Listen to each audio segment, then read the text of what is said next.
You lie there, half tangled in your sheets, while the dim light from your phone screen fades into the background. The day is finally over. Emails, chores, pointless scrolling, and all that's left now is this slow, heavy quiet, the kind that hums gently in your ears. You can almost feel the world switching off, one light at a time. It's funny, isn't it? You clicked on a video about myths for sleep, knowing very well you might not even make it to the halfway mark.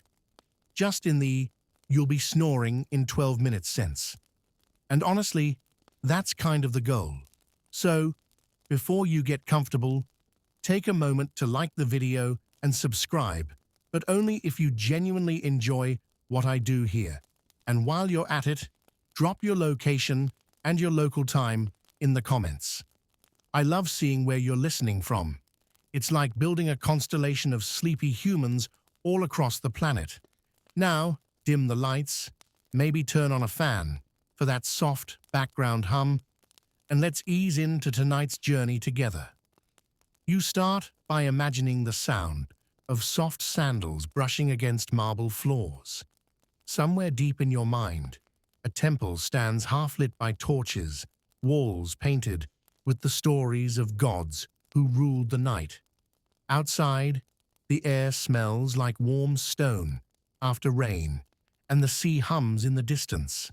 You're not dreaming yet, but you're close. They say stories were the world's first lullabies.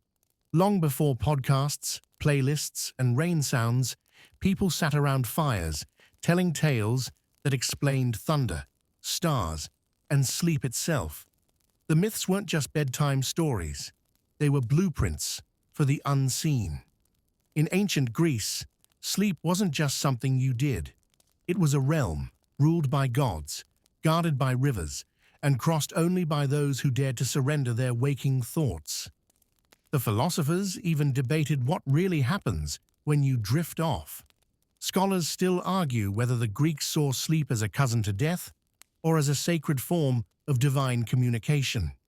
Both ideas linger like two sides of the same pillow. You wander deeper into the temple, passing statues with closed eyes. Each one seems mid-dream, carved in eternal stillness.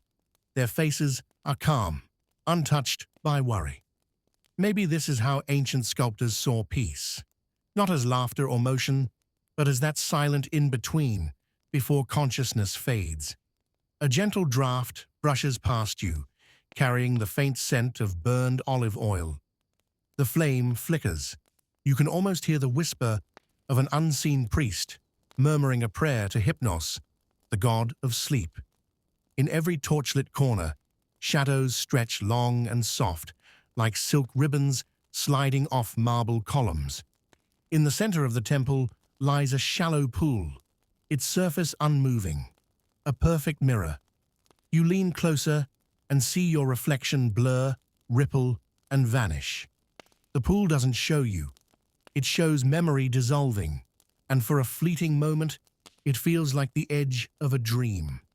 That's when you realize the ancients might have known something we've forgotten. Sleep wasn't just rest, it was ritual. They treated it with reverence, like an invisible doorway between chaos and clarity. Before closing their eyes, they'd whisper small offerings, a few drops of wine, a strand of hair, a quiet promise to the gods. And you, modern, exhausted, staring into a dark screen, still do the same thing, just in subtler ways. You check the alarm, adjust the pillow, maybe scroll through one last meme, like a digital prayer to Hypnos himself. Different tools, same intention: surrender. A historian once wrote that ancient people slept in company with the divine. They believed that to close your eyes was to travel somewhere, an uncharted realm that existed halfway between heaven and underworld. There was no off switch for them, just the soft fall into another world. You take a deep breath. The temple fades behind your eyelids, but the feeling lingers. A cool breeze sweeps over your thoughts. The hum of your fan syncs with the rhythm of distant waves. Every muscle in your body feels slightly heavier, like it's remembering gravity for the first time. Out there, somewhere in the folds of night, the myths still breathe. They hide behind clouds, under pillows, inside the space between waking and dreaming. You don't need to find them. You just need to keep listening. You feel the weight of the night settling around you. Not heavy, just comforting, like a thick blanket made of old stories. The temple of Hypnos fades, replaced by something softer. You're floating now between thought and silence, drifting toward a time when sleep itself was a mystery the world tried to decode. It begins, as all myths do, with a question no one could answer. Where do dreams come from? To the ancients, that question wasn't poetic, it was terrifying. They believed every dream had meaning, and every meaning came from somewhere beyond human reach. Some said the gods whispered them into your ear as you slept. Others claimed the soul briefly left the body each night, wandering through the stars before returning at dawn. You, lying here, might not notice it, but in this moment, you've joined a lineage thousands of years old. Every sleeper before you has asked the same silent question: what happens when we close our eyes? In the dim realm of early myths, there was no science of sleep, only stories that gave shape to the unexplainable. The Babylonians carved their dreams into clay tablets. The Egyptians built dream temples, where priests interpreted visions from sleeping pilgrims. And in Greece, philosophers sat under moonlight, debating whether dreams were divine or just digestive illusions. Yes, Aristotle actually thought that what you ate could shape your dreams. Somewhere, he's still shaking his head at your midnight snack choices. But in the poetic hush of those ancient nights, one story stood out: the tale of how dreams were born. They say it happened in the earliest days of creation, when the cosmos was still raw and pulsing with chaos. From the endless dark rose Nyx, the goddess of night. She was the first to spread her wings across the sky, giving shade to gods and mortals alike. From her came all the beings that dwell in darkness: death, fate, and finally, the softest of them all, Hypnos, the personification of sleep. According to the storytellers, Nyx didn't simply create Hypnos, she dreamed him into being. One night, when the stars were still learning to shine, she sighed, and from that sigh came a gentle breeze that could quiet storms and soften pain. That breath became the first yawn in the universe, the sigh that began sleep itself. And with that breath, Hypnos took form. Imagine him, tall, graceful, with small wings fluttering at his temples, eyes half closed as if forever on the edge of rest. Where he walked, the air shimmered with drowsy gold, and even the fiercest warriors would drop their weapons mid-battle, sinking into sudden, peaceful slumber. The poets said he carried 2 vials of mist, one filled with sweet dreams, the other with heavy darkness. Each night, he poured them into the world, one drop at a time, guiding mortals into rest or mystery. Even now, somewhere between your slow breaths, that same myth lingers. When your eyelids flutter, it's said Hypnos brushes them with his feathered fingers. When your thoughts begin to fade, that's him, dimming the light inside your head. Scholars still argue whether this myth of Hypnos began as metaphor or as devotion. But for the Greeks, it didn't really matter. They didn't need to prove sleep was divine. They could feel it, and maybe you can too. A strange calm hums beneath your ribs.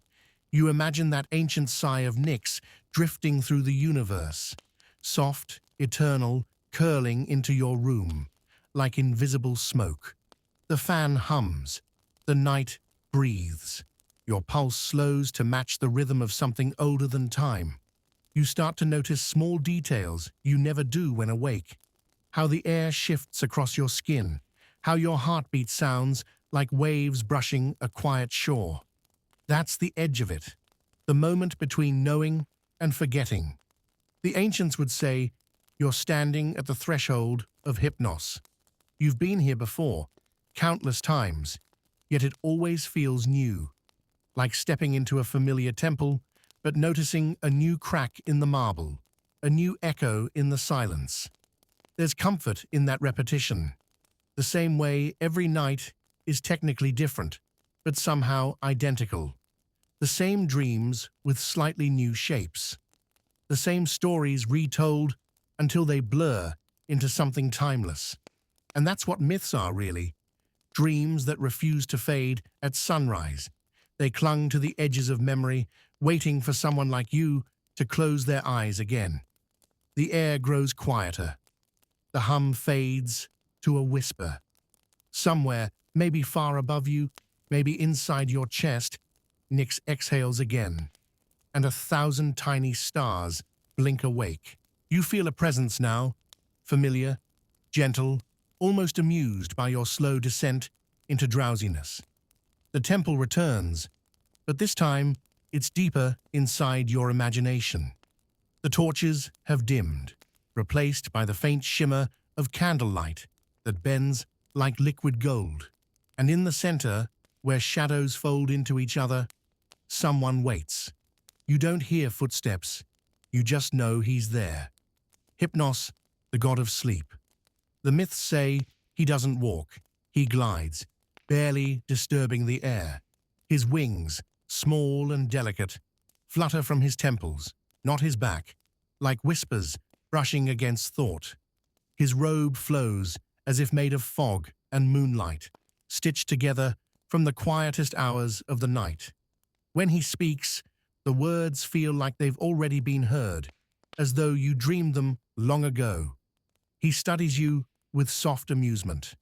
You're trying to stay awake, and he knows it. He's seen that resistance 1,000,000 times. Every restless soul clutching their phone, every thinker who refuses to let go of consciousness. You are his favorite kind of visitor, stubborn but curious. Hypnos doesn't scold. He never forces. He simply leans closer and says, in a voice so calm it could smooth the edges of the world, greater than you don't fall asleep. You remember how the air around you changes. The marble floor ripples like a pond. A cool breeze sighs through invisible corridors, and for a moment you catch the faint scent of lavender, crushed leaves, and something ancient, dust from forgotten temples. According to the old poets, Hypnos lived in a cave so deep that the sun could never reach it. There were no roosters, no clocks, no sharp sounds. Only poppy flowers grew at its mouth, dripping with drowsy nectar. The river Lethe, the stream of forgetting, flowed past the entrance, carrying away every worry that tried to follow travelers inside. You wander there now, following Hypnos through this misty place. The sound of the river is soothing, like the hush between two thoughts. You realize that everything loud in the waking world has a twin here.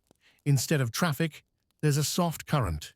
Instead of chatter, there's wind whispering through hollow stone. Hypnos gestures toward the river. Its surface gleams like liquid glass. Beneath it, shapes drift, dreams forming, dissolving, reforming again. You think you see familiar faces, moments from your own life, flickering in and out like candlelight. He speaks again, his tone both teacher and tease. Greater than mortals fear what they can't control. They try to fight sleep as if it's an enemy, but sleep is a mirror, not a monster. The words hang there, weightless yet heavy.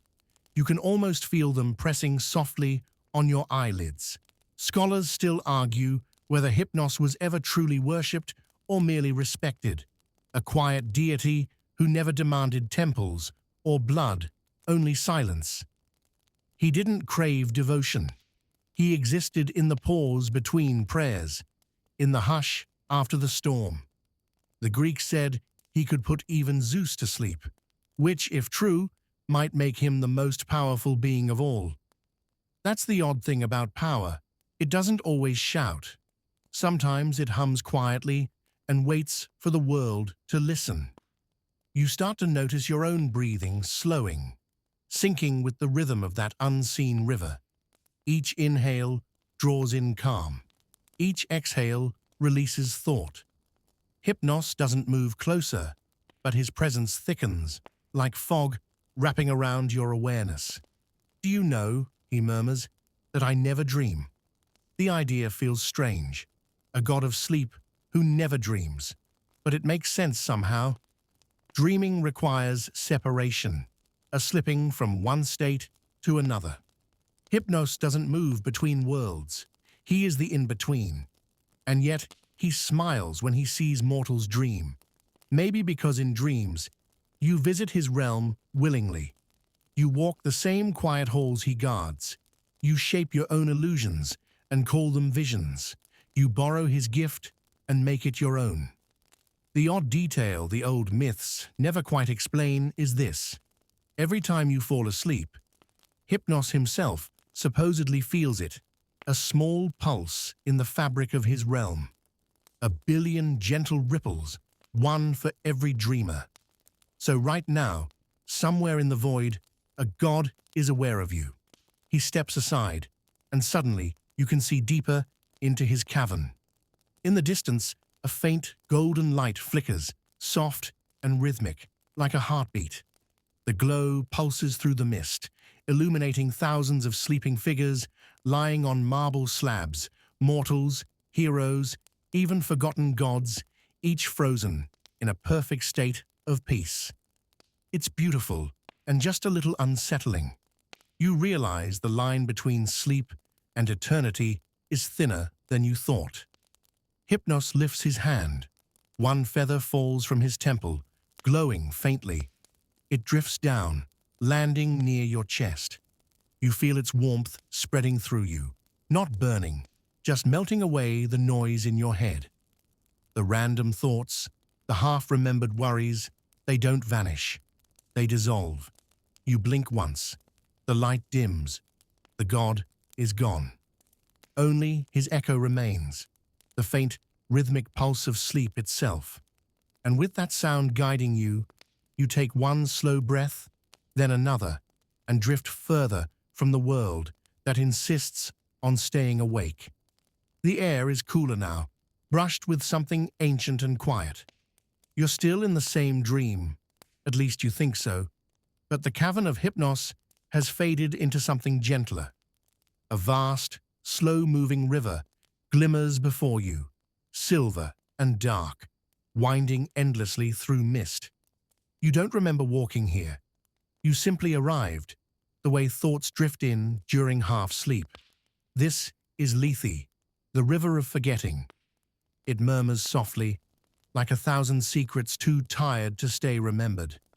The ancients said that every soul who crossed Lethe drank from its water before being reborn. One sip, and all your past lives, all your regrets, even your names, gone. Clean slate, new dream, you kneel beside the current. The surface is smooth as glass, yet it moves like silk, folding upon itself in slow waves. When you peer in, you don't see your reflection. You see everything you've forgotten. Unfinished conversations, misplaced moments, things you promised to remember but didn't. They drift past, like faint lights under the water, soft, unreachable, but strangely beautiful. Hypnos's voice lingers in your mind, though he isn't here. Greater than, you don't need to remember everything to be whole. You let that settle in. The idea feels foreign in a world obsessed with archives, memories, and data. We screenshot our lives like ancient scribes engraving tablets of the obvious, birthdays, jokes, meals, even sunsets. But here, standing beside this quiet myth, forgetting feels holy. The Greeks believed that memory and oblivion were twin forces, like inhale and exhale. To live was to remember. To rest was to forget. That's why every night when you sleep, you cross your own private lethe. Each dream erases a little noise, resetting the mind. Scholars still argue whether the river was a symbol of mercy or punishment. Some say lethe represented peace, the grace of release. Others insist it was a curse, stripping away the self. But perhaps both were true. Forgetting can be cruel, but it can also heal. You forget pain, bitterness, mistakes. You shed them, molecule by molecule, until only the softest parts of you remain. As you watch, the mist thickens. Shapes ripple in the distance. Faint outlines of travelers walking the river's edge. Souls, maybe, or dreams that took on too much weight and started wandering. One bends down to cup water in their hands. When they drink, the air shivers and the figure fades, melting back into the mist. There's something oddly comforting about it. You think of all the tiny things you've forgotten, the names of childhood friends, the exact sound of your first laughter, the smell of a long-gone summer. You realize that even loss has a rhythm. Forgetting isn't erasure. It's the space that lets new things grow. A breeze ripples across the water, carrying whispers in dozens of languages long dead. Some are prayers, others confessions. One voice hums so close, you almost feel it brushing your ear. A melody you recognize but can't place. Maybe something you once heard half asleep.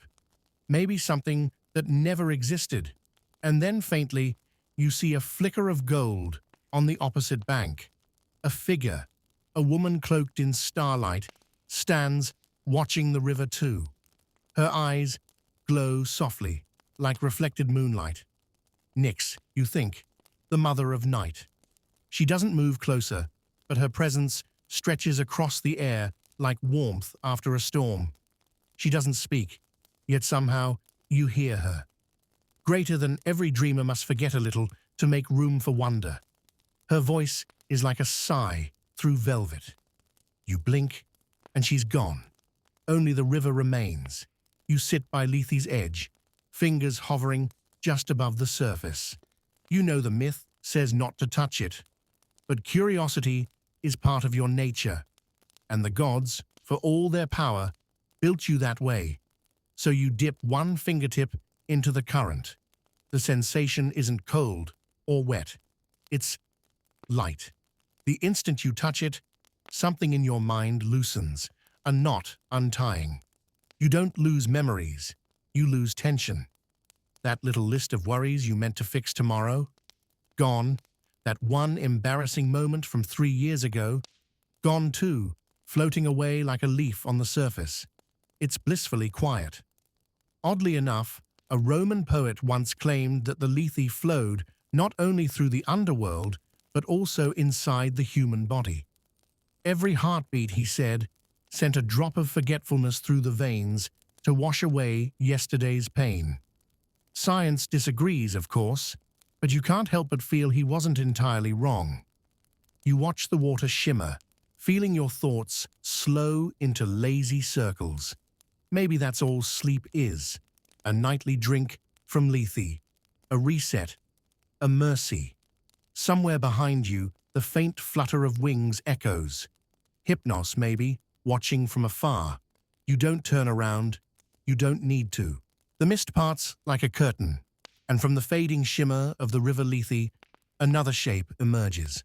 Fluid, shifting, impossible to hold in focus. You blink, and he's tall.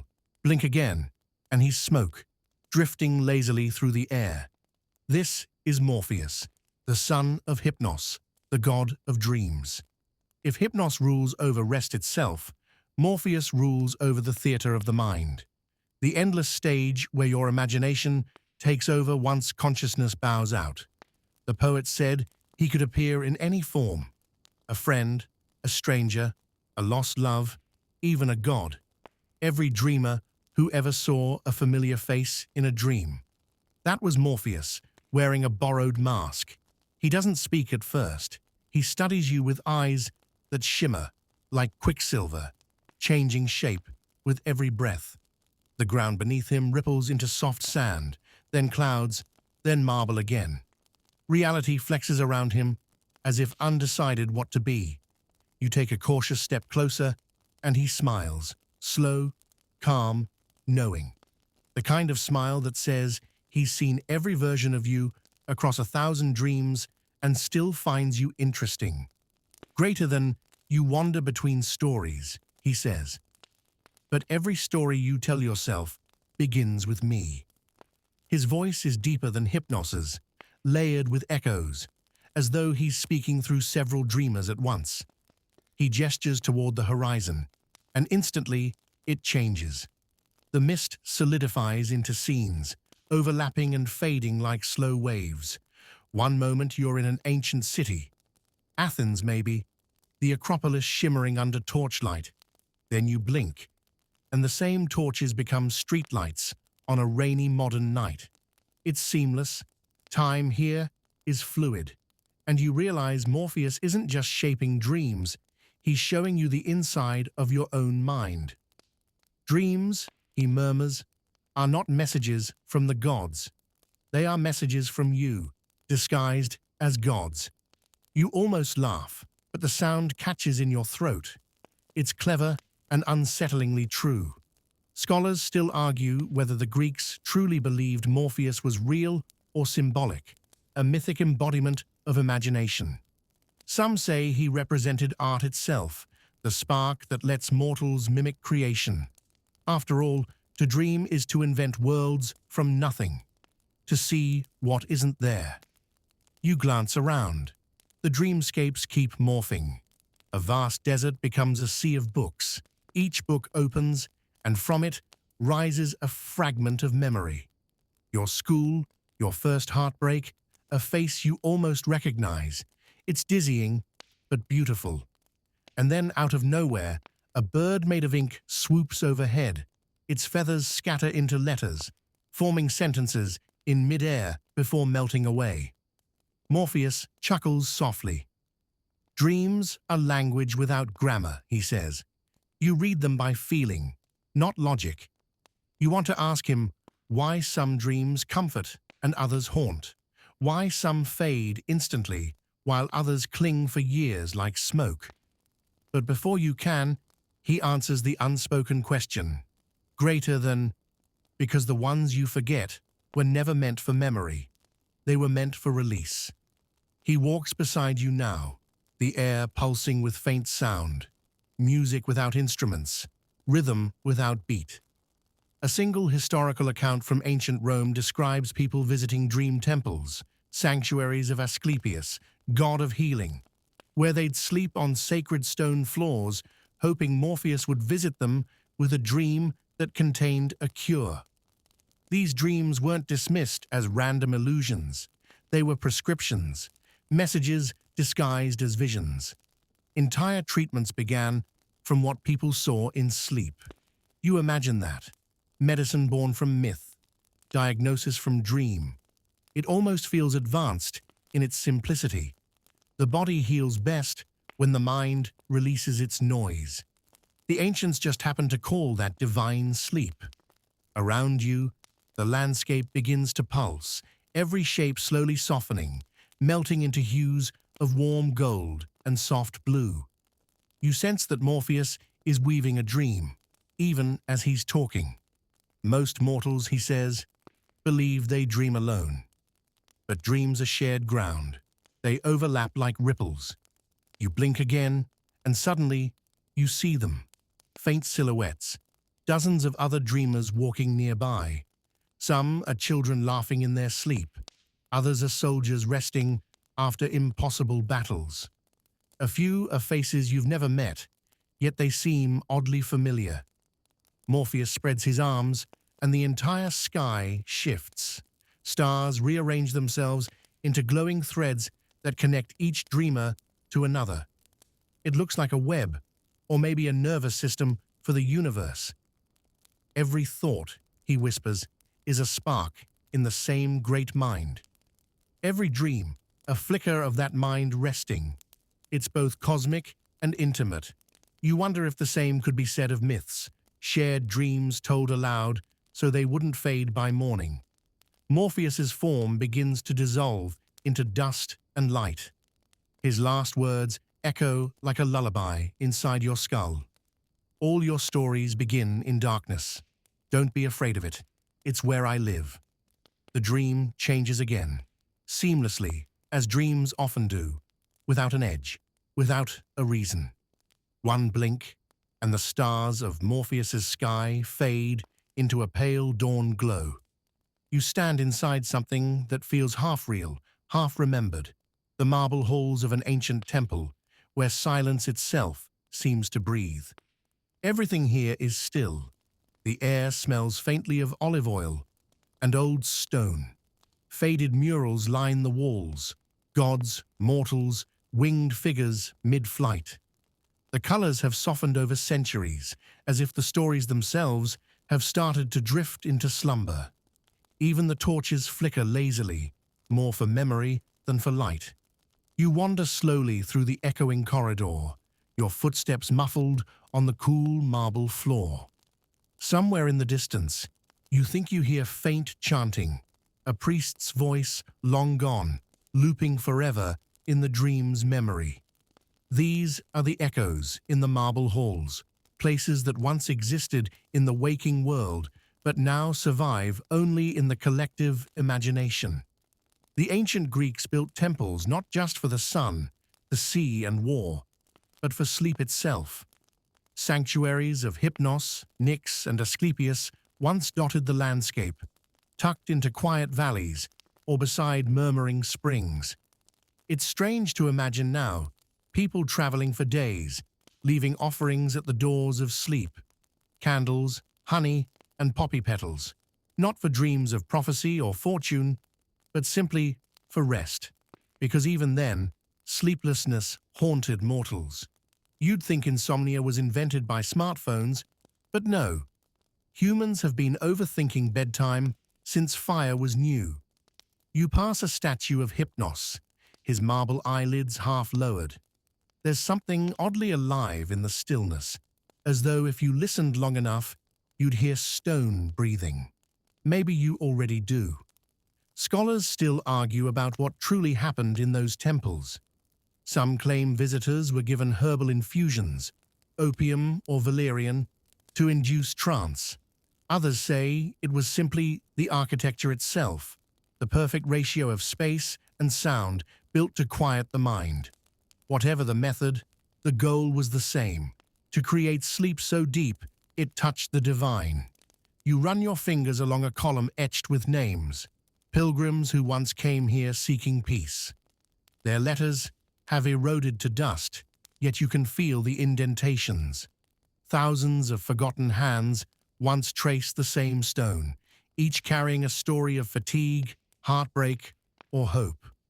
A faint hum travels through the hall, low, resonant, and rhythmic. It feels like the temple is remembering something. Then faintly, you begin to hear it. Whispers. Not words exactly, more like thoughts that never left the walls. Rest, they seem to say. Breathe. Forget. Begin again. You breathe out, and for the first time, your exhale sounds like part of the chorus. The Greeks believed sound itself carried power. A single note could align the soul with the cosmos. That's why temples like this one were designed to sing. Every whisper, every footstep, bounced and softened until it became music. Some archaeologists even claim that specific stones were chosen for their acoustics, so prayers would echo longer, fading into eternity. You test it now, softly, tentatively, you hum. Just one low note. The sound glides outward, brushing the columns, circling the chamber, and returning to you like a heartbeat. The temple hums back. The vibration settles deep in your chest. It's oddly hypnotic. Your pulse slows to match it. You keep walking. The halls open into a circular chamber, roofless, where vines climb broken pillars, and the night sky peers in like a quiet guest. At the center stands an altar carved with small wings, the mark of Hypnos. Around it are offerings long petrified, cracked amphorae, fossilized flowers, and a single bronze bowl still half filled with what looks like dust. You kneel, brushing your hand across the bowl. The dust stirs faintly, glowing gold in the dim light. For a heartbeat, you see shapes, dreams maybe, rising like faint smoke. One looks like a bird, another like an open hand. Then they dissolve. You realize something subtle but important. Temples like this weren't built for gods.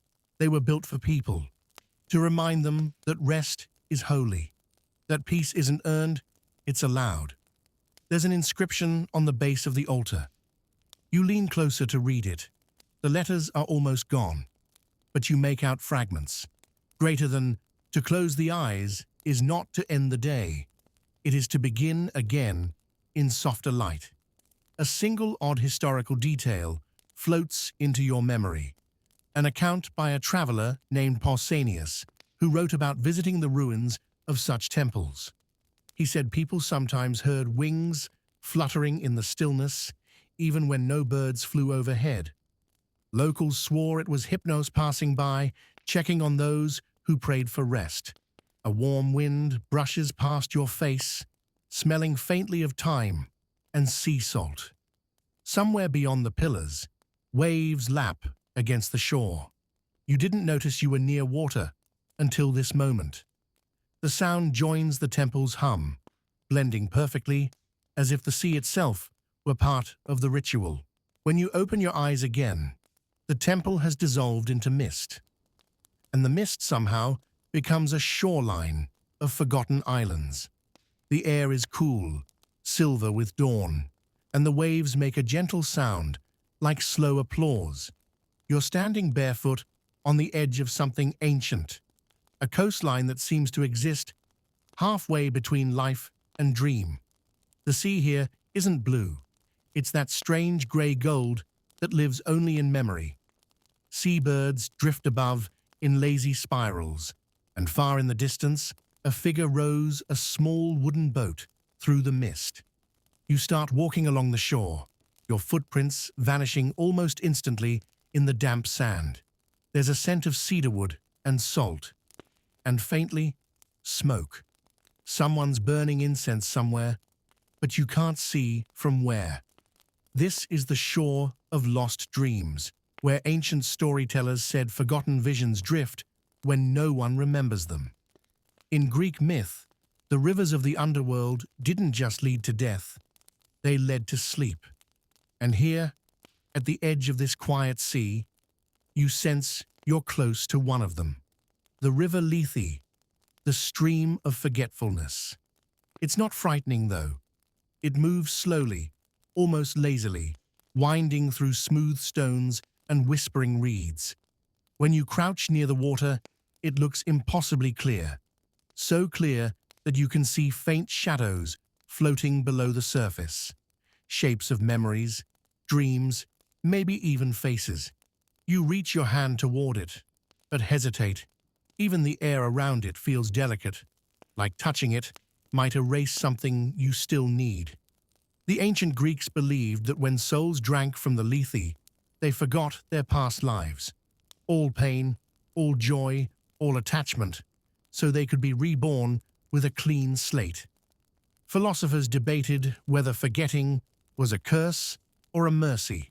Scholars still argue about whether the myth meant actual reincarnation or something more psychological, a metaphor for letting go of old burdens before truly resting. You watch the river glide past and realize how tired memory can be. Maybe forgetting isn't erasure. Maybe it's just rest for the mind. Across the water, a figure appears. You can barely make them out through the haze, but their silhouette moves with calm precision, dipping a small cup into the river, then offering it toward you. You hesitate again, but the figure speaks, voice low and even. Don't fear what you'll lose. Fear what you keep holding. There's no menace, no demand, just a quiet understanding. You take the cup. It's carved from smooth stone, cool in your hand. Inside, the water glows faintly, pulsing in time with your heartbeat. You don't drink, though. You just watch it. And in that reflection, you catch glimpses, flickers of your own life. Faces, laughter, mistakes, small regrets, fleeting moments of peace. The water ripples, and they all fade into shimmer. You pour it back into the river. The current takes it instantly, folding your reflection into countless others. It's strange, instead of feeling loss, you feel lighter, like the river accepted a burden you didn't know you were carrying. You walk along the shore again, the mist thickening around your ankles. The figure with the stone cup fades back into the fog, like they were never there. Only the sound of water remains, steady and low, a lullaby sung by the earth itself. A quirky historical detail slips into your mind. Some ancient healers believed that water from Lethe was stored in clay jars and used to treat nightmares. The ritual: you were supposed to sprinkle a few drops on your pillow before sleep to erase the stains of yesterday's fears. There's no proof it worked, of course, but even the idea feels gentle. You look up and notice something shimmering in the sky. Not stars exactly, but threads of silver light stretching between the horizon and the sea. They look like paths, or maybe bridges, linking one dream to another. You realize the whole scene has changed again. The sea, the mist, even the ground beneath your feet. You're no longer on sand, but on soft marble steps that lead downward, deeper into the dream.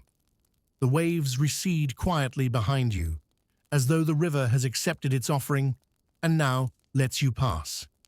You descend slowly, each step echoing faintly. The sound reminds you of something, the same hum from the temple, but now it's lower, deeper, like it's resonating through water. You reach the last step, and there's a small amphora resting there, half buried in sand. Its lid is sealed with gold wax, and etched into the clay are 3 words in Greek letters. Hard to read, but you make them out. Greater than Nimi Kimati, memory sleeps. You trace the inscription, and for a fleeting second, you think you hear laughter, not mocking, but relieved, as if thousands of forgotten thoughts are finally resting. You sit on the last step, watching the mist drift, and let your breathing fall into the rhythm of the river. The world around you melts again, slow as honey sliding down glass. The sound of waves fades, replaced by something softer. A low rustle, like the sigh of thousands of feathers. You're standing now at the edge of a forest made of twilight. Every tree seems carved from shadow and gold. Their branches stretch like frozen smoke. Their leaves shimmer between colors you can't quite name. You take a step forward. The air hums faintly, full of quiet life. Crickets, owls, unseen things moving with careful grace. But there's peace here, not threat. The path ahead glows faintly with starlight pooled in fallen leaves. You realize you've entered the grove of Hypnos, said to exist at the farthest corner of the world, or perhaps deep inside the human mind. Ancient poets described it as a place where the sun never strikes, nor the wind disturbs, nor any sound rises louder than a sigh. And now that you're here, it feels true. Every breath feels slower. Every thought feels quieter. You notice small shapes floating between the trees, glowing motes of gold, like tiny dreams escaping from their cocoon. One drifts close to you, and you realize it's not light at all. It's a winged creature, no larger than a firefly. Its wings are transparent but edged in gold, and when it brushes past your wrist, your skin tingles with warmth. They're called Oniroi, the dream spirits. In mythology, these were the children of Hypnos, each carrying a different kind of dream. Morpheus, who shaped dreams of humans, Phobator, who brought visions of animals and beasts, Phantasos, the weaver of surreal, abstract dreams. Together, they filled the sleeping world with endless stories. You follow their trail through the grove, each fluttering light weaving a path between towering trees. Every now and then, one dips low and leaves behind a faint ripple in the air, as if the dream world itself is liquid, shimmering with memory. There's a stream running through the grove, glowing softly like melted silver. The water moves slowly, in no hurry to go anywhere. You kneel beside it and see reflections. But they're not of you. They're tiny dream fragments. A candle flickering in an empty room. A bird made of music. A door that opens to clouds. The reflection shifts again, and you catch a glimpse of Hypnos himself. He isn't towering or godlike. He looks gentle. A calm figure reclining under a great black poppy. His eyes half closed. His expression timelessly serene. He wears a robe woven from shadow and dawnlight, and on his temples, faint golden wings flutter in slow rhythm. You can almost hear them, the whisper of drowsiness, the sound that lives between waking and sleep. You realize you're watching a memory of him, not the god himself, like the echo of a lullaby sung long ago. Why do mortals fight sleep? A voice asks, soft but resonant, not from your ears, but from somewhere inside your thoughts. You treat it like surrender, when it is the only victory that doesn't require war. You want to answer, but words don't come. You only breathe, and Hypnos seems to nod, as if that's enough. A mainstream historical fact drifts into your thoughts. The ancient Greeks truly worshipped Hypnos. He had shrines near sacred springs and caves, often near temples of Asclepius, the god of healing. People believed that by sleeping within those sanctuaries, guided by priests, they could receive healing dreams, instructions from the divine on how to cure illness or grief. They called it incubation sleep. You smile faintly. Maybe Hypnos is the world's oldest therapist. A gentle breeze moves through the grove. The poppies bend slightly, their petals sighing. The air smells faintly sweet, not floral, but like something old and comforting. You can almost taste the softness of it. You keep walking and notice a quirky detail. The trees here have eyes, not human eyes, but gentle, dreaming ones. Each trunk holds a faint oval shimmer, and within it, a slow-moving gaze that doesn't watch you, but something within itself. Maybe every tree is dreaming too. Maybe forests, like people, have memories to unspool at night. You touch one of the trunks, and the dream eye within it flickers open fully for a second. You see flashes, a shepherd sleeping beside his flock, a mother humming to a child by candlelight, a lonely scholar nodding off over a pile of scrolls. Every image drifts across the surface like scenes on water, then dissolves. Hypnos's voice returns, softer now. Every dream is a bridge. Every bridge must vanish when crossed. You realize he's right. Dreams aren't meant to be kept, only traveled through. The golden-winged spirits gather around you again, circling in lazy loops. One settles briefly on your shoulder, warm and light as breath. Then they all lift together, soaring higher and higher until they vanish into the dark canopy, like sparks fading into smoke. You wake, or maybe you don't. The boundary between waking and sleeping has blurred so completely that it no longer matters. What matters is that you are somewhere new, somewhere that feels vast, quiet, and impossibly alive. The plains of dreamlight. The horizon stretches endlessly, a soft gradient of violet and gold, like the last moment before night fully surrenders to dawn. The ground beneath you isn't solid. It's almost liquid, glowing faintly with the reflections of everything you've dreamed so far tonight. When you step, ripples spread out, carrying fragments of forgotten thoughts. A song hummed softly in childhood, a smile glimpsed once and never again, a moment of panic long since vanished. Above you, the sky is studded with stars, but not constellations you recognize. Each star pulses like a heartbeat, alive and aware, as if it's witnessing your journey. Some of them even bend and move, forming fleeting images. A winged figure here, a river there, a face you know you've seen somewhere, maybe in another dream, maybe in a memory you forgot to remember. You start walking, and the surface beneath you softens with every step. You feel light, almost weightless, as if the very ground is cradling you. The air smells faintly of poppies and old parchment, something simultaneously comforting and exhilarating. Here, in the plains of dreamlight, you realize you're surrounded by dream constructs, each a tiny fragment of imagination, given form.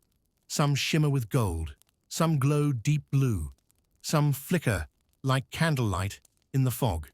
Each represents a possibility, a thought, a story, a fleeting emotion. They rise and fall with your awareness, echoing your inner rhythm. From the horizon, a figure approaches, walking like the tide, slow, inevitable, graceful. You recognize the silhouette immediately. Morpheus, the dream god, back again. He moves with a calm authority, his presence both comforting and humbling. His eyes shimmer faintly like quicksilver, reflecting countless stars. He doesn't speak at first. Instead, he gestures toward the constructs surrounding you. Some rise to your shoulders, others hover at eye level, dancing lightly in the air. Each one seems to hum softly, resonating with a vibration you feel in your chest, more than here. All dreams, he finally says, voice deep and layered, are your own creation. Every fear, every hope, every fleeting image, you built them. I only guide the brush. It's almost unsettling to realize how much control you wield, even when you're convinced sleep makes you passive. You are the painter here. You are the storyteller. You continue walking beside Morpheus, each step sending ripples through the luminous plains. You see odd, surreal details, a tree growing upside down from the sky, a stream that flows backward, a mountain that melts like wax. These details feel simultaneously absurd and deeply natural, the kind of small impossibilities only dreams permit. Scholars still argue about whether Morpheus's domain was meant to be literal or purely metaphorical. Some believe the Greeks envisioned him as a divine artist shaping human thought. Others insist he was merely a poetic way to describe the psychology of dreams. Either way, the effect is the same. You feel utterly small and infinitely expansive at the same time. As you walk, the constructs begin to cluster into scenes, moments that feel deeply personal, almost private. You see fragments of your life, memories half forgotten, decisions you never made, people you almost met. Each scene is bathed in the same soft light that fills the plains, and each one resonates with warmth and subtle melancholy. A sudden thought crosses your mind. Maybe these planes exist, not just for sleep, but for understanding. Not everything must be conscious to matter. Some truths live only in the quiet, in the pauses between breath and thought. Morpheus glides closer, wings fluttering faintly at his temples. One golden feather drifts down, landing gently on your palm. It's light, almost weightless, but you feel the pulse within it. The heartbeat of all the dreams you've had tonight. Greater than, keep this, he murmurs. It is yours to carry. Only a fraction, but it is enough. The feather warms your hand, and suddenly you sense the rhythm of the plains itself, the rise and fall of countless dreams, the whisper of forgotten stories, the gentle push of sleep guiding all things toward rest. The horizon begins to glow brighter, not with the harshness of morning, but with a soft golden illumination that promises ease, not alarm. You realize the planes of dreamlight are fading, not disappearing, but folding gently into themselves, like a book closing after a story is told. You take a deep breath, letting the pulse of dreams settle into your chest. Each heartbeat syncs with the soft vibration of the planes, and for the first time tonight, you feel a complete alignment between your waking self and your dreaming self. You drift deeper.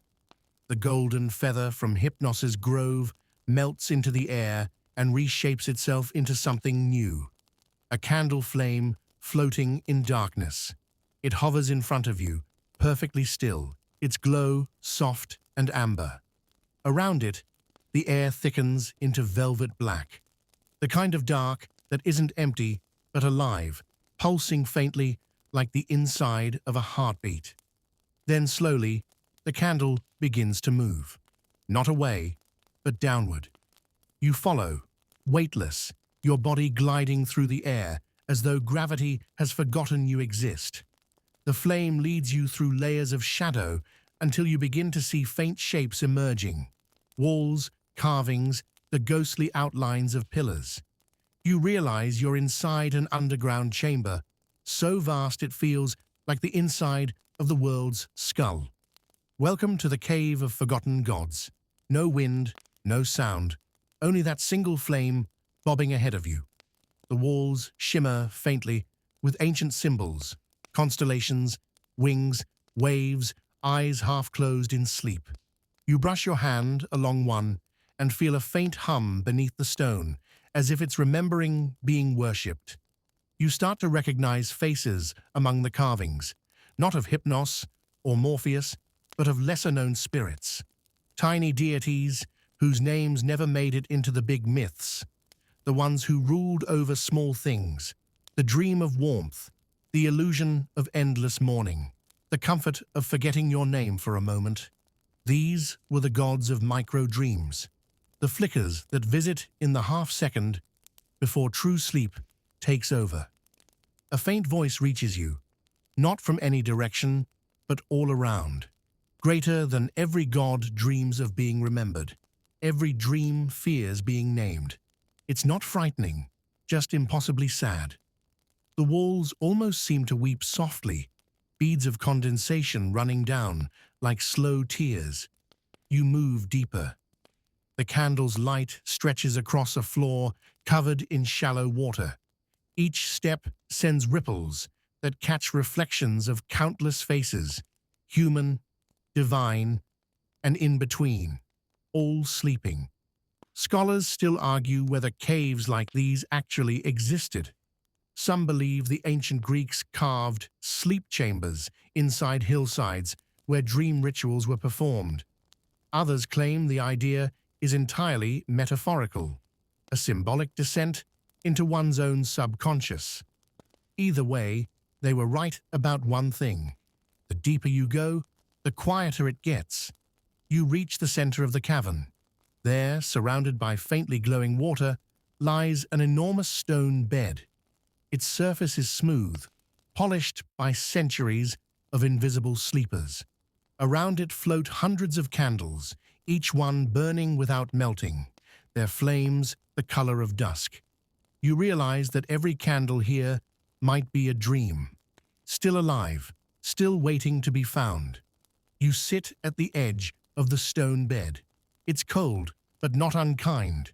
You run your fingers across the surface and feel subtle grooves, names, words, fragments of prayers. One catches your eye, greater than "let my thoughts fall asleep before I do." You whisper it under your breath, and for a second, the cavern seems to listen. A quirky, historical detail flickers in your memory. Some Greek households placed tiny clay models of beds near their hearths, offerings to Hypnos or Morpheus, so the family's dreams would sleep neatly, like folded linens. Imagine that. Entire families tucking in their dreams before their bodies. You look up. The ceiling of the cave isn't stone at all anymore. It's sky. A night sky full of constellations you've never seen before, but somehow know. The stars pulse in rhythm with your breath, slow and gentle. And then you hear it. A soft chorus. Voices layered upon voices, singing without words. You can't tell if they're human, divine, or something in between. They weave around each other like smoke, forming a melody that feels both infinite and personal. The kind of song that could only exist inside a dream. You realize each candle joins the chorus. When it flickers, light turns to sound. Sound turns to light. For a moment, you close your eyes and simply listen. This must be what peace sounds like. Not silence, but harmony, too subtle for waking ears. When you open your eyes again, the candles begin to drift away, one by one, fading into the darkness. The stone bed glows faintly beneath you, as if it's breathing. You lie down without thinking.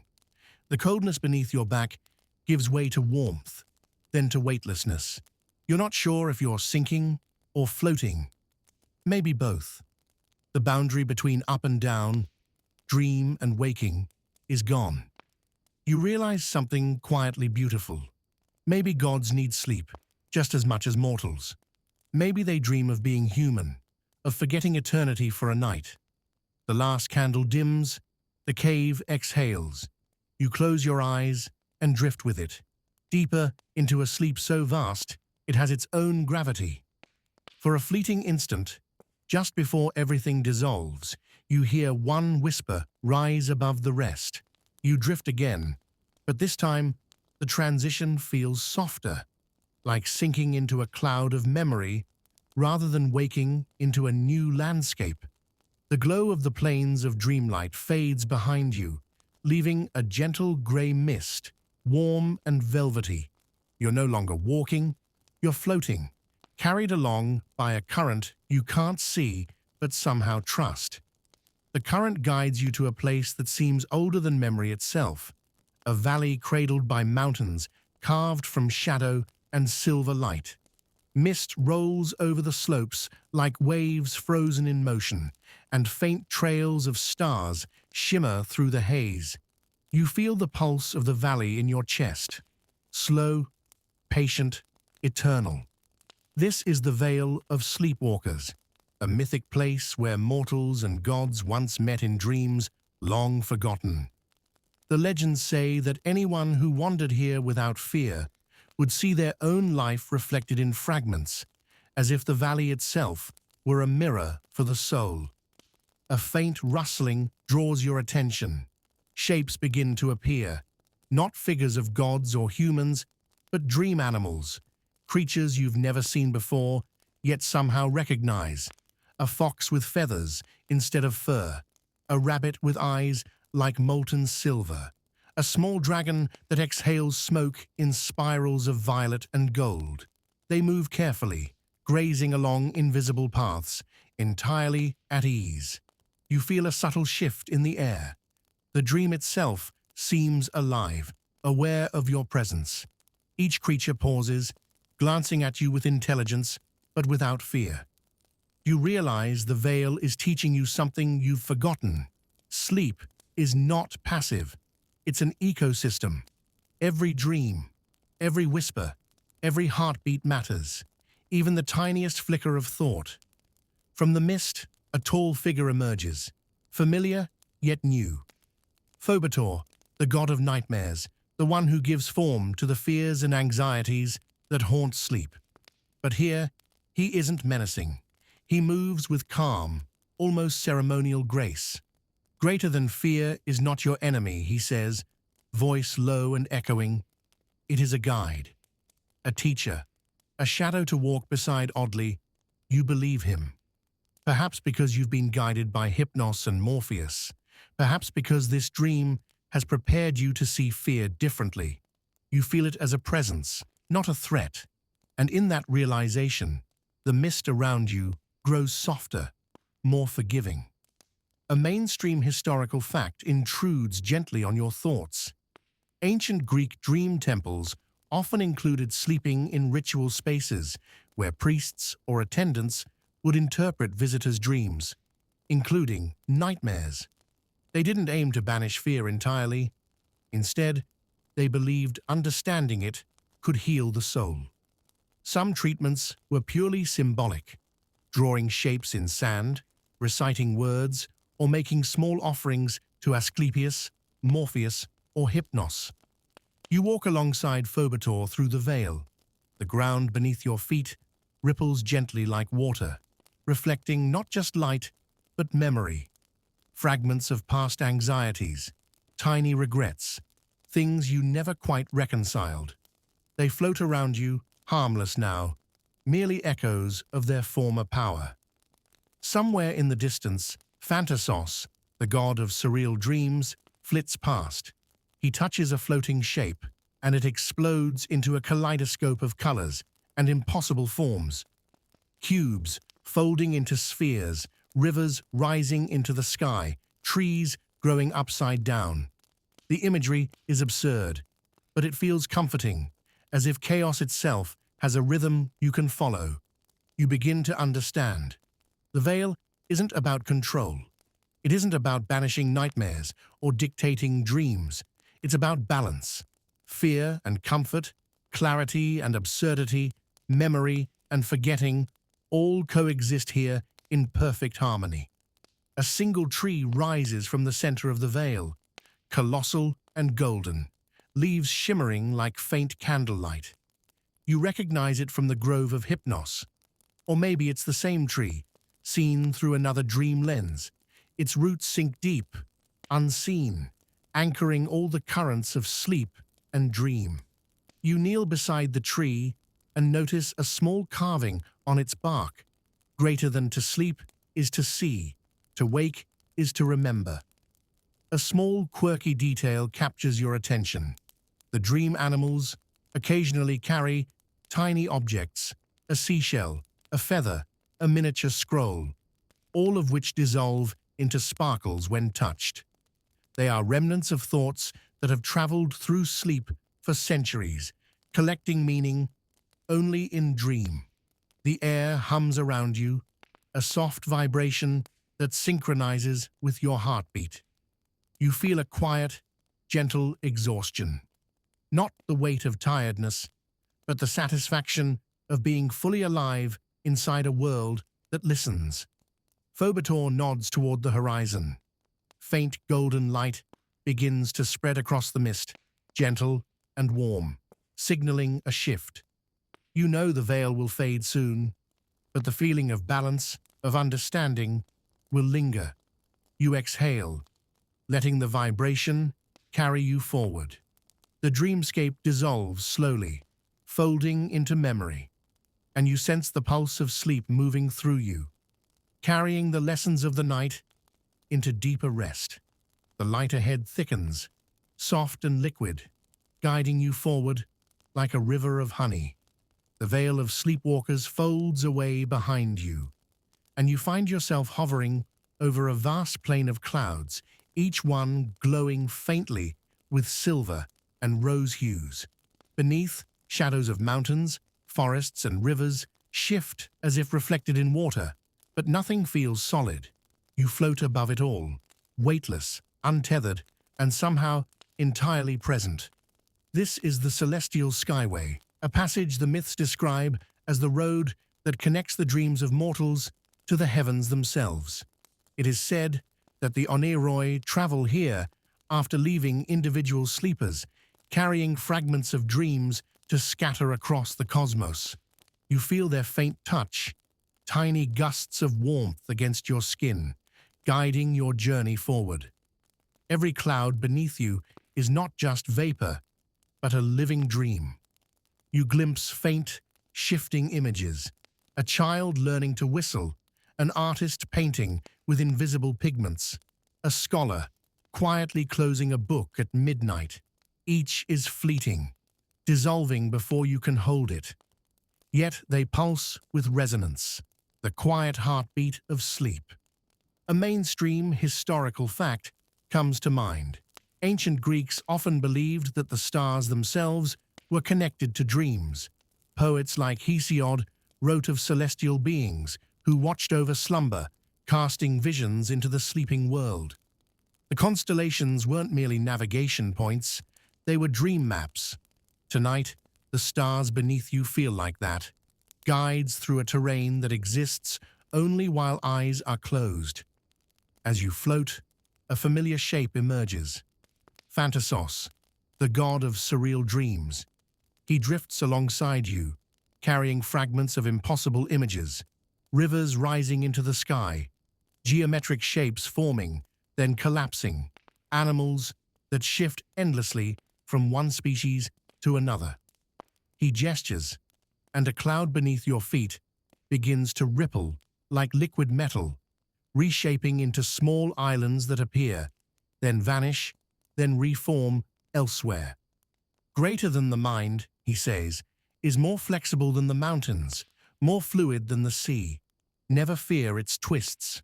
You watch the surreal landscape shift beneath you, fascinated. The impossible becomes natural.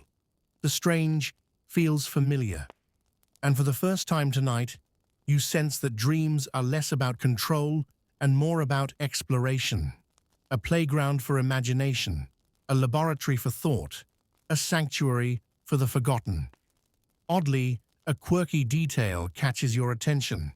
Tiny, luminescent fish swim through the clouds, their scales shimmer with star patterns. They make no sound, but leave faint ripples of light wherever they pass. You wonder if these are remnants of forgotten sleep, or maybe fragments of the Oneroy's own essence, drifting through the dreamscape for eternity. You continue forward, drifting past clouds that glow warmer with each step. A soft breeze carries whispers in languages you almost understand. A lullaby half remembered, a joke lost before it was told, a secret confession that never reached its listener. They swirl around you, wrapping you in calm, like the air itself is sighing with you. Then, far ahead, a golden gate materializes in the clouds, not rigid, but flowing, as if the very air folds to form its shape. Ancient carvings shimmer along its edges, symbols of Hypnos, Nyx, Morpheus, and all the minor dream spirits.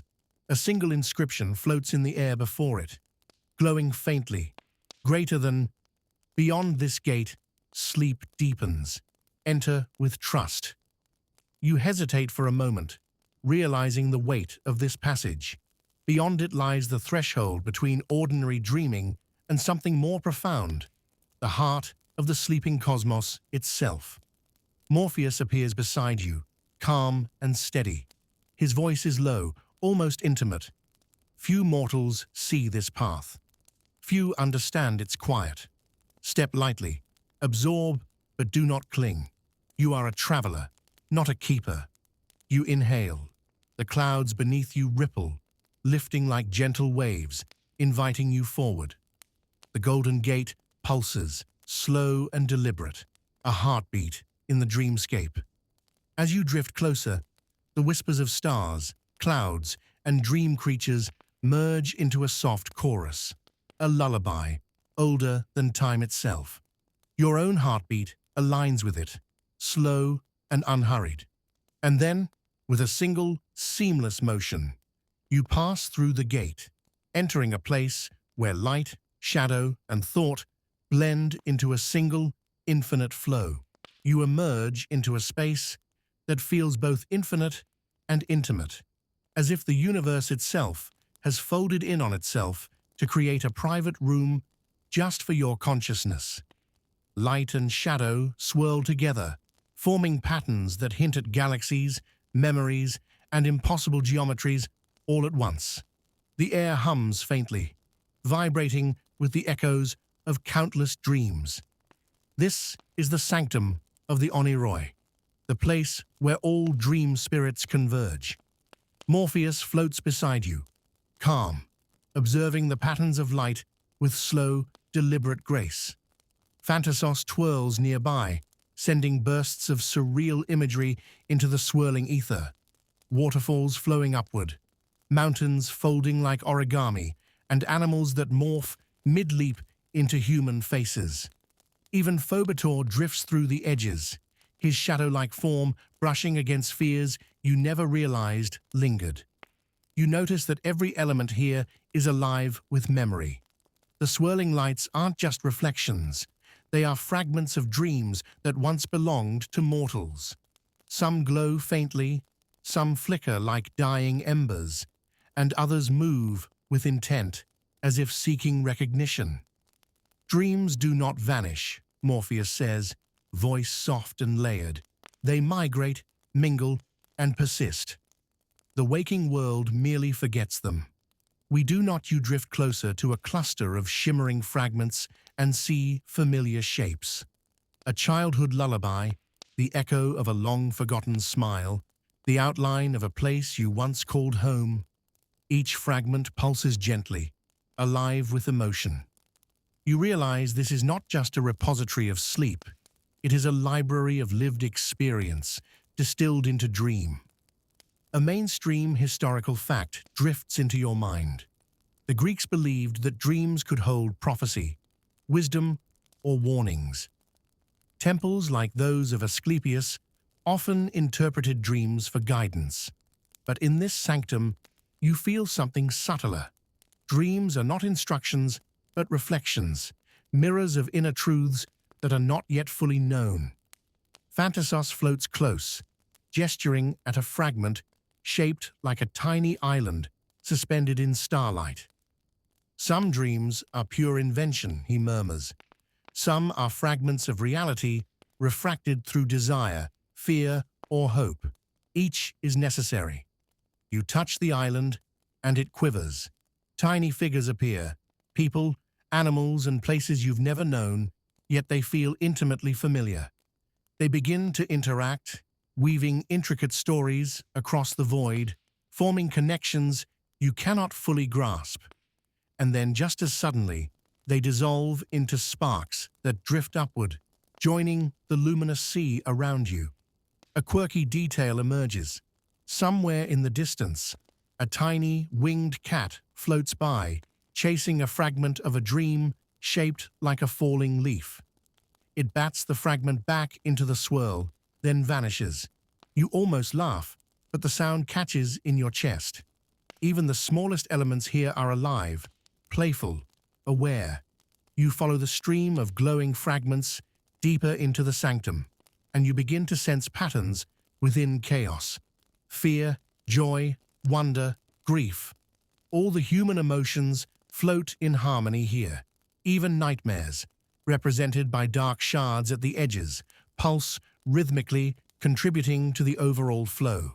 Nothing is wasted. Everything matters. Morpheus gestures toward a towering spire of golden light, its apex disappearing into infinity. That, he says, is the dream nexus. It holds the pulse of all sleeping minds. Every thought, every sigh, every whispered wish contributes to its rhythm. You are part of it now, whether you know it or not. You take a slow, deep breath. The weight of that realization presses gently, like a hand on your shoulder, comforting, grounding. You feel the symphony of dreams inside you, merging with the sanctum's heartbeat. The chorus of whispers, fragments, and echoes grows richer, fuller, wrapping around you like a soft cocoon. Even the faintest pulse of fear, joy, or longing is accepted, integrated.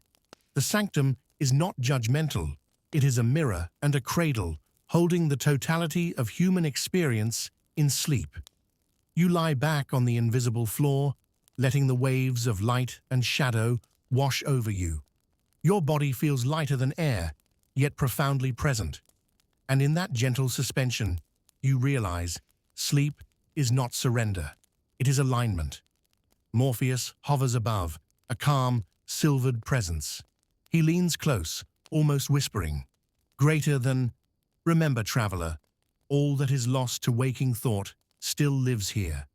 All that is feared, all that is cherished, all that is fleeting, none truly disappears. You close your eyes and let the sanctum's rhythm pulse through you. A gentle warmth settles deep inside, and your mind opens to the infinite sea of dreams. You drift onward, leaving the sanctum of the Oniroi behind, yet carrying its pulse inside you. The dream reshapes again, soft and unhurried, as though the night itself is exhaling. You find yourself in a vast orchard of glowing trees, each tree bearing fruit that seems to hum softly, as if alive. The ground beneath your feet is springy and warm, dotted with tiny, luminescent flowers that sway without wind. This is the orchard of eternal slumber, a place whispered about in Greek myths as a realm where mortals and gods alike could taste perfect rest. Scholars argue whether it was ever real or purely symbolic, but the feeling here is undeniably tangible, calm, deep, and ineffably gentle. You walk among the trees, each bearing different luminous fruits. Some glow with a pale blue light, others with gold, and a few shimmer in colors you cannot name. The air is heavy with their scent, a mix of honey, jasmine, and something indefinably sweet. Each fruit seems to pulse in time with your heartbeat. A faint rustle draws your gaze upward. Among the branches floats Hypnos, perched lightly on a thick bough. His robe drapes like shadow and starlight, and the small golden wings on his temples flutter in the warm air. In his hands, he holds a cluster of fruits, gently plucking them and letting them drift to the ground. You bend to pick one, its glow warm against your palm. The moment you touch it, a faint memory blooms inside your mind. A laugh you had forgotten, the comforting weight of a blanket, a whispered secret carried away by the wind. You realize each fruit holds fragments of human rest, distilled into essence. Greater than sleep is not mere darkness, Hypnos murmurs, voice soft, echoing through the orchard. It is a tapestry. Every sigh, every yawn, every dream feeds it. You are both weaver and thread. You move deeper into the orchard. The air grows warmer, the light softer, until the orchard itself begins to shimmer like liquid gold. Tiny creatures, invisible at first, flit between the branches, luminous moths, miniature firebirds, even winged cats that chase sparks of light. They leave trails behind them, delicate threads that braid together into patterns too complex to name. A quirky detail captures your attention. One tree bears a single fruit, shaped like a miniature amphora. You lift it, and it hums faintly, as if holding centuries of dreams inside. It feels alive, pulsating gently, and you can almost hear whispered fragments of Greek lullabies. You wander until the orchard opens onto a small glade. There, a pool of water lies still, reflecting not the orchard above, but a starry sky, deep and endless. You approach the edge and kneel, watching as ripples distort the reflection. Each ripple shows a different scene, a childhood memory, a fleeting fear, a dream you barely remembered having. The water absorbs and transforms them, turning anxiety into calm, unrest into wonder. Scholars still debate the true purpose of orchards like this in myth. Some suggest they were metaphorical spaces representing the soul's journey toward rest. Others insist that dream cults may have created ritual gardens intended to induce trance and deep sleep. Either way, the effect is the same. Presence without pressure, awareness without demand. You lie down on the soft grass, the glowing fruits scattered around you like stars fallen from the sky. Your body sinks, embraced by warmth and weightlessness. The whispers of dreams, fragments of memory, and tiny creatures converge into a slow, rhythmic pulse that carries you forward. Hypnos hovers briefly, observing silently. A single golden feather drifts down and lands gently on your chest, sinking warmth into your core. You close your eyes and feel the orchard itself breathe with you, inhaling, exhaling, cradling you in its eternal slumber. For the first time in this night-long journey, you sense perfect equilibrium, the balance of light and shadow, waking and dreaming, memory and forgetting. You are both participant and witness, entirely present, yet free to drift. And in that quiet, shimmering glade, the orchard hums softly, welcoming you into a deeper, gentler sleep. You awaken, or perhaps you merely shift within the orchard, carried by a current that feels as natural as your own heartbeat. The orchard of eternal slumber begins to dissolve around you, its fruits fading into soft sparks of golden light that drift upward, merging with the stars above. You are no longer tethered to one place. Instead, you float in a gentle, endless twilight, the threshold of final dreams. Here, the air feels denser, warmer, as though every molecule is infused with calm. You notice a faint glow stretching out before you, outlining a path of light that meanders into infinity. You realize this path is formed by every dream you have had tonight, interwoven with the essence of all you've encountered. The shore of lost dreams, the grove of hypnos, the vale of sleepwalkers, the celestial skyway, and the sanctum of the Oniroi.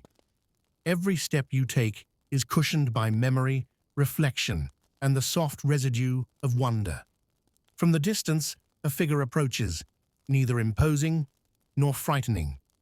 It is Morpheus, again, serene, calm, and eternally watchful.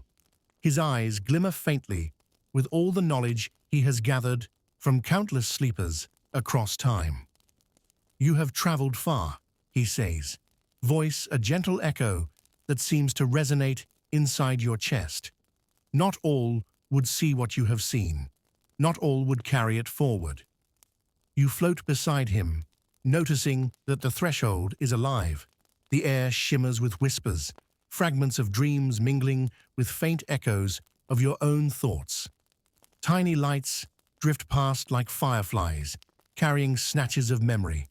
A laugh, a sigh, a fleeting fear, a fragment of joy. Each is fleeting, yet whole, part of the tapestry that surrounds you. A mainstream historical fact surfaces. Ancient Greek mythology often personified sleep and dreams as guardians of wisdom and introspection. Mortals believed that dreams were not just visions, but opportunities, glimpses of truth or instruction from the gods. In the threshold, that belief feels tangible.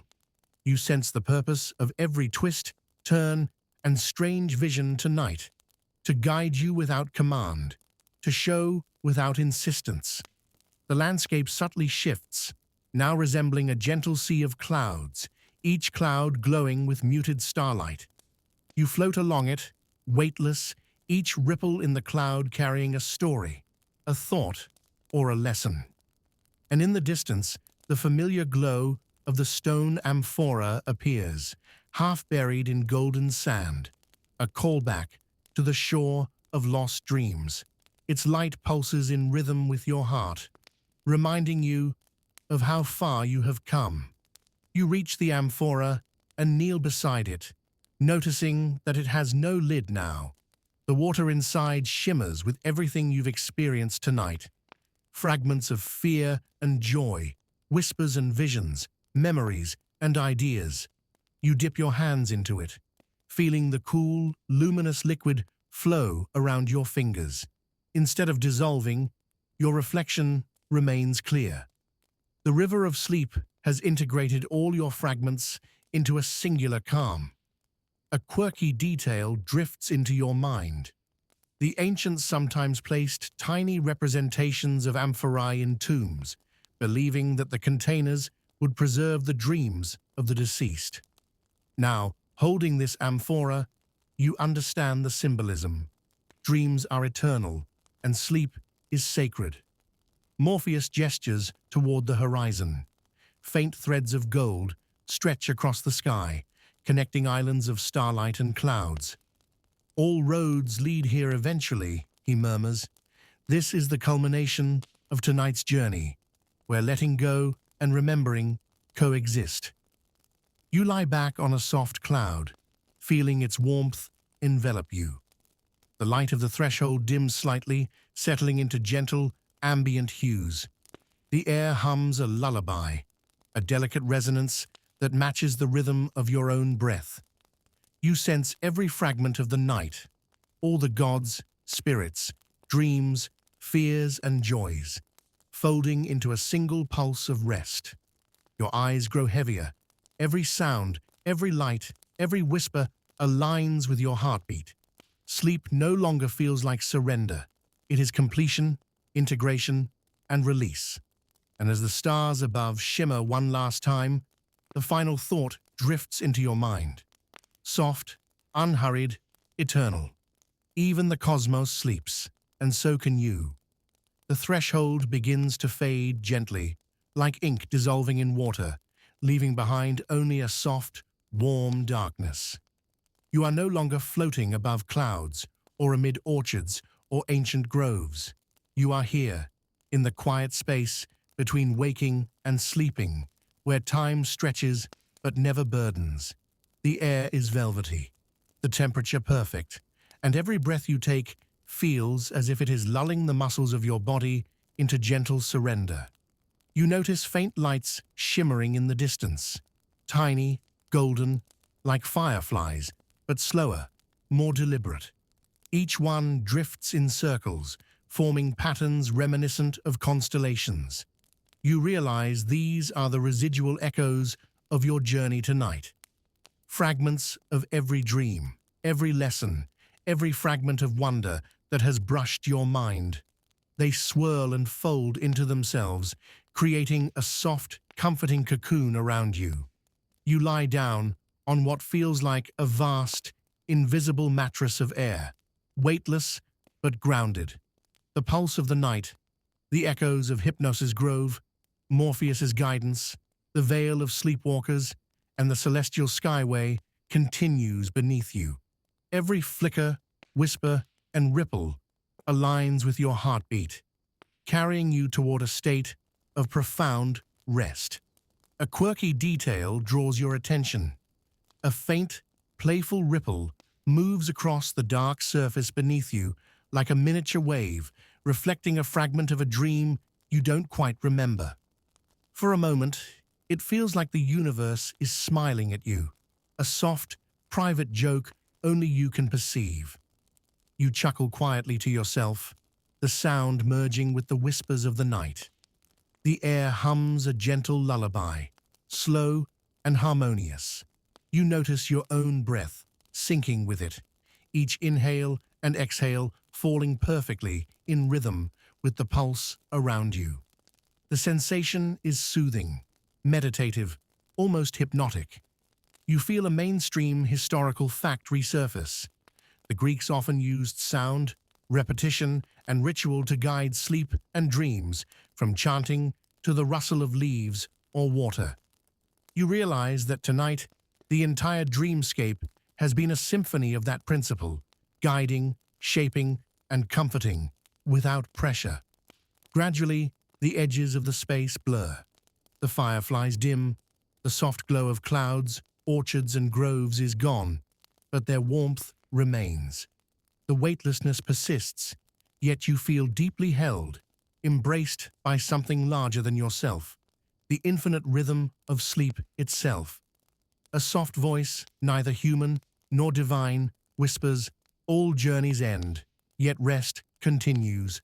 Let go, drift, return." You let yourself sink further into this quiet, feeling your body dissolve into the gentle darkness, your mind floating free, yet connected to everything you've witnessed. Every whisper, every flicker, every heartbeat from tonight folds inward, creating a sense of completeness. The sensation of floating becomes warmer, the pulse slower. Your eyelids grow heavy. The sound of your breath merges with the night's lullaby, forming a rhythm that is both external and internal. You realize that you have traveled across myth, memory, and dream, yet you are perfectly present here now, in the moment of pure rest. And as the darkness envelops you fully, a final thought settles in, soft and unhurried. Greater than sleep is not the end. Sleep is the journey, the embrace, the home. Your body, mind, and spirit align with the pulse of the night. The edges of thought soften, all tension melts, and at last you drift into a gentle, infinite slumber. Word count 1086. Soft wind down 300 words.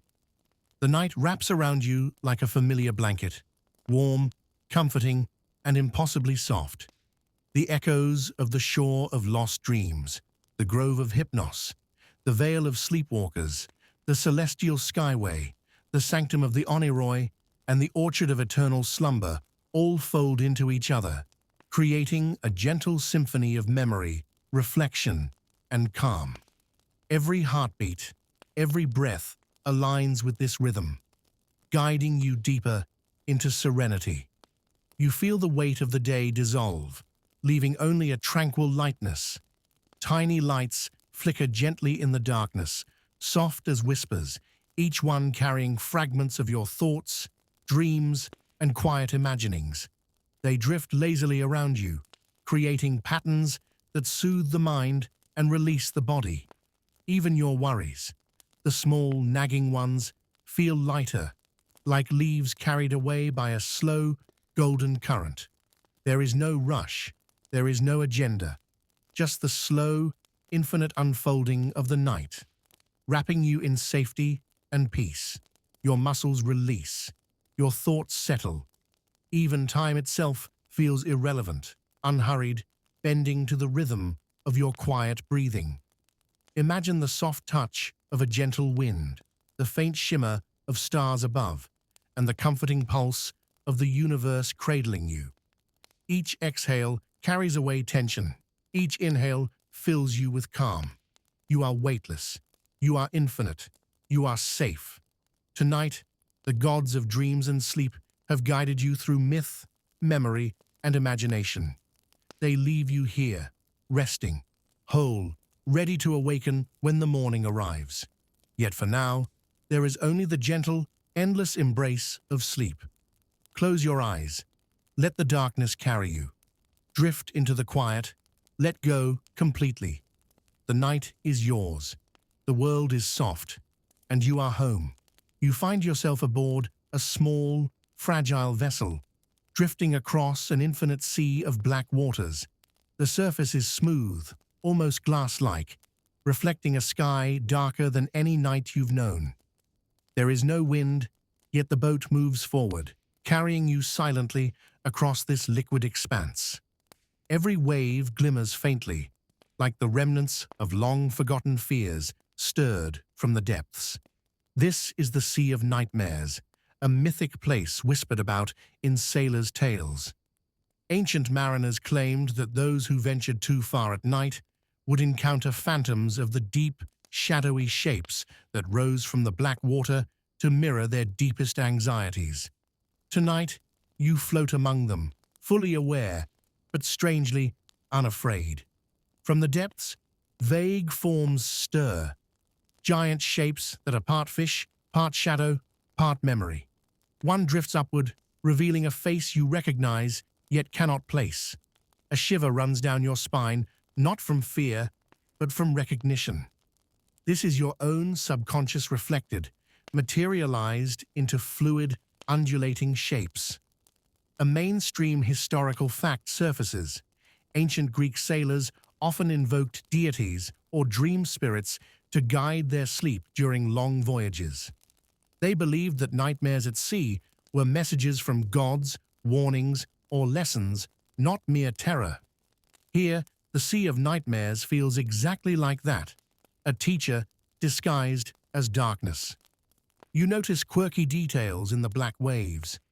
Tiny glowing eyes blink from the depths, not menacing but curious, tracking your movements. Occasionally, bubbles rise to the surface and burst into golden sparks, dissolving immediately. Each spark feels like a memory released, a fear transformed into light. As you navigate, you sense that the water responds to your thoughts. Hesitation causes ripples. Confidence smooths the surface. Scholars still argue whether this symbolic reflection of the psyche was purely myth or a metaphor for human consciousness, yet here it feels undeniably real. Above, the sky remains dark, but is studded with faint stars that guide your way. The phantoms follow at a distance, neither attacking nor retreating, merely mirroring your own doubts and anxieties. Slowly, you understand. The sea is not a threat. It is an invitation to observe, acknowledge, and release. You breathe deeply, letting the black waters cradle you, feeling every ripple of fear, every shadowed worry, integrate into the rhythm of your voyage. The Sea of Nightmares is vast, yes, but you are steady, afloat, and strangely comforted by its dark, reflective depths. The Sea of Nightmares begins to shift beneath you, the black water now speckled with faint silver streaks that shimmer like distant stars. You realize that you are moving toward a foggy horizon, where the waters meet a sky heavy with swirling, misty clouds. The phantoms of the deep linger at the edges, curious but respectful, as if aware you are no longer a mere passerby, but a traveler learning to navigate your own mind. This new expanse is called the Misty Expanse, a liminal space between conscious fear and unconscious reflection. Every ripple of water carries a whisper, fragments of anxieties, lost hopes, and unresolved thoughts. The boat beneath you rocks gently, responding to your heartbeat, synchronizing your rhythm with the movement of the sea. You notice that each shadow in the water now seems less menacing, more like a mirror of experience than a threat. A mainstream historical fact comes to mind. The Greeks often interpreted dreams and nightmares at sea as omens. Sailors kept dream journals, offered libations to gods of the sea, and sometimes performed rituals before sleep, believing the ocean itself could influence both dreams and waking life. As you drift here, you feel a similar reverence. The water itself seems sacred, a vessel of wisdom as much as fear. Oddly, a quirky detail draws your attention. Tiny, bioluminescent fish rise in spirals from the depths, leaving trails of soft light that float briefly above the surface before fading. They weave around the boat and through the shadows, playful guides amid the dark, teaching that even in nightmares there is beauty, curiosity, and lightness. Scholars still argue whether myths like the Sea of Nightmares were warnings, moral lessons, or psychological metaphors. You sense tonight that all interpretations are correct. Each phantom, each ripple, each glimmering fish is a fragment of the psyche, here to be observed, acknowledged, and released. You lean back in the boat, letting the gentle rocking lull you further. The fog closes in softly, dimming the distant horizon and wrapping you in a cocoon of muted light and shadow. The whispers of the sea, the faint glimmer of silver sparks, and the presence of the phantoms all merge into a slow, hypnotic rhythm. You are both participant and witness, afloat on a sea that reflects the depths of your own mind, carried forward by the quiet pulse of understanding. The misty expanse begins to thin, the fog curling like smoke, and gradually revealing glimpses of something far beyond the black waters. You feel the boat respond, drifting toward a soft, ethereal light that glows along the horizon. The shadows of the phantoms recede slightly, leaving you in a space that feels both familiar and otherworldly, a liminal boundary between nightmare and revelation. Each movement of the water beneath your vessel seems deliberate, as if the sea itself is guiding you forward, instructing you in the subtle art of surrender. This is the harbor of forgotten fears, a place where the nightmares you've carried and those left behind by generations of sailors and sleepers converge. The water here is calmer, almost hypnotic, reflecting not just the stars above, but fragments of your own life, distorted and refracted through the lens of sleep. Shadows glide beneath the surface, hinting at forms you cannot fully identify. A face half remembered, a distant scream muted by time, an echo of a laughter that belonged to someone else. You feel the pull of recognition and the warmth of understanding simultaneously. A mainstream historical fact surfaces unbidden. Greek sailors of antiquity often spoke of sleeping guardians, spirits that patrolled the seas while men rested, manifesting in dreams to warn, advise, or test them. These figures could appear as phantoms, animals, or even abstract visions, and were interpreted as signs of divine oversight. You now see how mythology and psychology intertwine, for the phantoms beneath your boat are as much about observation as they are about challenge. The boat drifts past a line of blackened waves that shimmer faintly with greenish phosphorescence. Small, almost imperceptible movements ripple across the surface, and for a moment you feel your heartbeat synchronize with them. The sea reacts to awareness, and you sense that calm observation diminishes the power of the nightmares. Fear is no longer the ruler of this domain, but a companion, present yet manageable. A quirky detail captures your attention. A tiny skeleton of a long-lost ship floats on the water, its planks glowing softly, as though memory itself had crystallized into form. You lean closer, and the echo of a forgotten sailor's song drifts upward, faint and melodic, carrying with it a strange comfort. It's a reminder that nightmares, like memories, are not inherently dangerous. They are markers, sometimes cryptic, sometimes tender, guiding you toward introspection and understanding. You take a deep breath, the crisp night air mingling with the faint scent of salt and brine. The boat moves with remarkable smoothness now, gliding between shadow and reflection. You notice faint threads of silver winding through the water, delicate and shimmering, connecting the phantoms, the reflections, and your own awareness. Scholars still argue whether such symbolism is purely allegorical or rooted in ritual experience, but as you float along, the distinction becomes unnecessary. The symbolism feels alive, undeniable, a language your mind reads intuitively. A form emerges on the horizon, a towering, jagged rock rising impossibly from the black water. Its surface is slick and reflective, capturing both your image and the surrounding nightmares. You realize it is a mirror of the self, a focal point where fear, courage, and insight converge. The phantoms hover near it, some dipping below the surface, others casting shadows that stretch across the water like ribbons of memory. You feel drawn to the rock, understanding that the journey is not about avoidance, but confrontation with awareness itself. As the boat approaches, the sea stirs with subtle energy. Ripples dance in precise patterns around the rock, as if the water is testing your perception. Tiny glimmers of light flicker on the waves, and you see reflections of moments long forgotten. A whispered apology, a fleeting embrace, a dream you never dared to finish.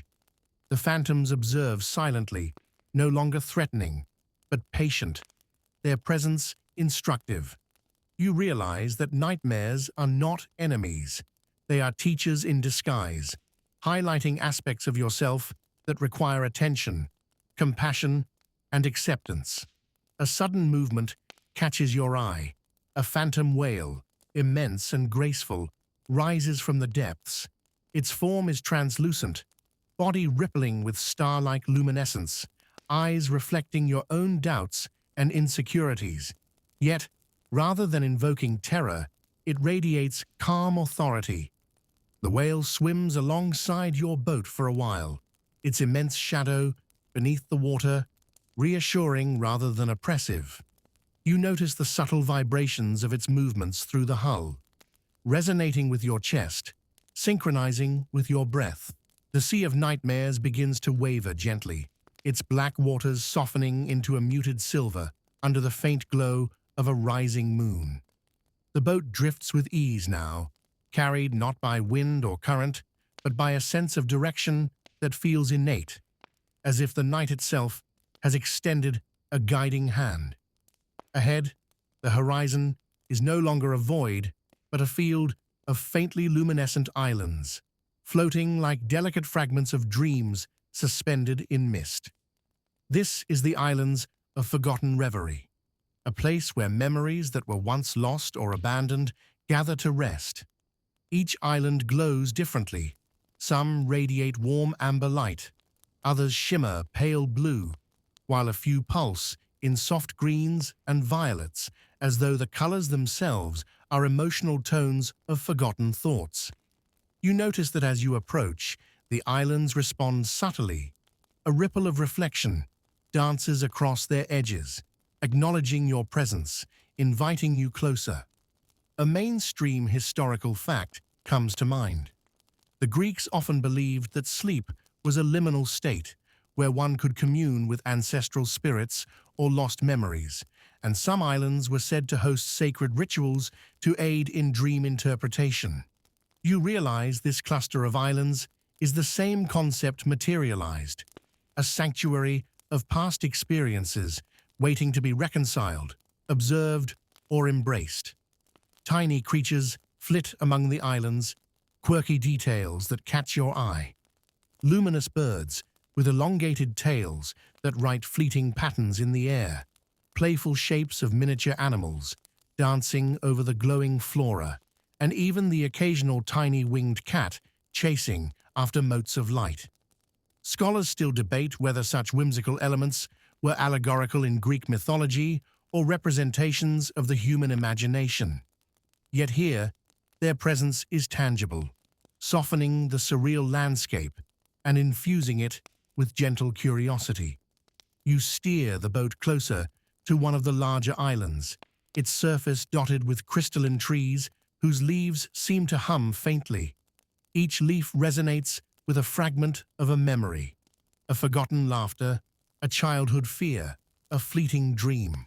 As you touch one of the leaves, it vibrates lightly against your fingers, sending shivers of recognition up your arm. The sensation is both familiar and new, memory and dream intertwining, merging in a pulse of consciousness.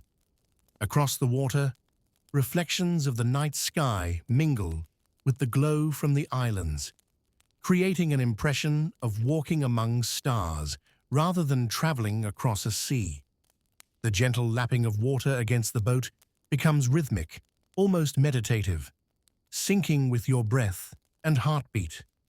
You notice that even the shadows, remnants of lingering phantoms from the previous sea, now drift softly around the islands, observing, but no longer threatening. A scholar's note floats through your mind. Myths of dream islands often carried a moral or psychological function, spaces where the mind could confront the past safely, process unresolved feelings, and integrate them into the self. This experience mirrors that principle. The islands are neither judgmental nor directive. They simply invite reflection, offering perspective without demand. You step onto the nearest island, feeling the soft, glowing ground beneath your feet. The air here smells faintly of jasmine and salt, comforting yet unfamiliar, like a place remembered only in fragments. Every sound, the hum of leaves, the soft rustle of light, the whisper of distant water, seems orchestrated to guide you toward calm introspection. Among the crystalline trees, you notice small pools of water, each reflecting moments of your own life. Fears confronted, mistakes made, joys remembered, and loves lost.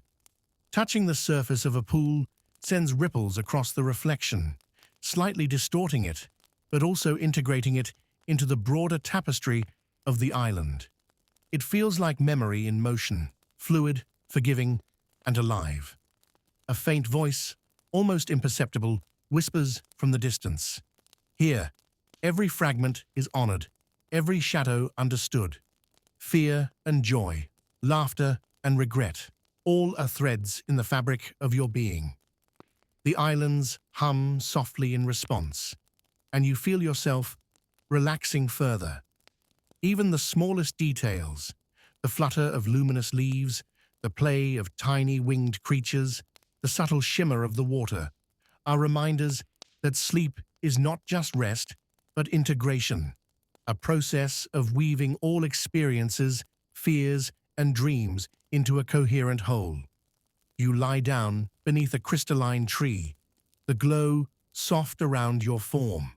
Your body sinks into a gentle warmth that seems to emanate from the very ground, and your mind begins to align with the quiet rhythm of the islands. You feel the pulse of the sea beyond, the hum of the islands, and the echoes of your own experiences all converging into a single, soothing cadence. The islands begin to blur at the edges, softening into pale silver mist. You feel the boat lift lightly from the water, gliding across the fog toward a vast horizon of twilight clouds. The air grows cooler, tinged with the scent of distant rain, and something faintly sweet, like honey carried on the wind. You notice a faint hum beneath your feet, a rhythm that mirrors your heartbeat, slow and hypnotic, as if the very world is breathing with you. This is the skyway of dreams, a space between water and air, between consciousness and sleep, where the fragments of the past mingle with visions of possibility. Each cloud you pass drifts lazily, glowing softly from within, carrying memories of long-forgotten dreams. Some appear like scenes from your own life, others are surreal, bizarre, impossible, yet strangely comforting. You drift alongside them, neither touching nor avoiding, simply witnessing their gentle motion. A mainstream historical fact surfaces. Ancient Greeks often described sleep as a journey through realms not entirely of this world. Philosophers like Aristotle believed dreams could be prophetic, reflective, or even instructional, messages delivered during a liminal state of consciousness. The Skyway feels like that very philosophy made tangible, a corridor of ephemeral visions that instruct without command. Tiny winged creatures flit among the clouds, luminous sparrows, delicate moths, and even miniature winged lions. Their movement is playful yet precise, leaving trails of soft golden dust that linger momentarily before dissolving. You reach out, feeling the faint warmth of these particles and sense a subtle shift in your own awareness. The air hums with possibility, curiosity, and gentle reassurance. Scholars still argue whether such motifs were symbolic representations of guidance or simply fanciful imagery, but here they feel vividly real. A low, distant murmur drifts from a cluster of violet clouds. You realize it is a chorus of murmured dreams, each layer of sound carrying fragments of stories from sleepers past. One cloud reveals a memory of laughter shared long ago. Another shows a fleeting shadow of fear transformed into courage. You absorb them without judgment, understanding that all experiences, joyous, fearful, or mundane, are threads in the fabric of the subconscious. You glide closer to a vast, translucent cloud shaped vaguely like a staircase spiraling upward. Its surface shimmers with shifting constellations, stars rearranging themselves into symbols and patterns you can't name.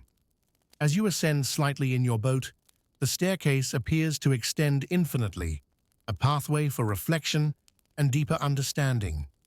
You feel a lightness in your chest, a growing awareness that the journey is not about reaching a destination, but embracing movement itself. A quirky detail catches your attention.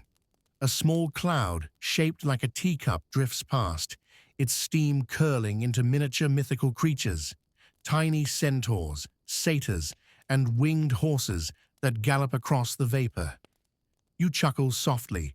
The scene is absurd, yet gentle, reminding you that even in profound reflection, there is room for whimsy, levity, and delight.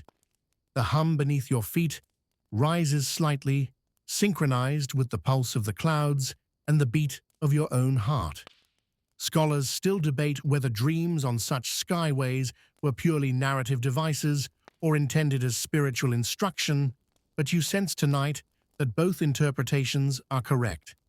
The skyway teaches without speaking, instructs without dictating, and allows you to absorb wisdom in the quietest, most intimate way. Above, stars blink, faintly, peeking through the clouds. Below, the islands of the previous seas appear as tiny pinpricks of gold, distant, yet anchored in memory.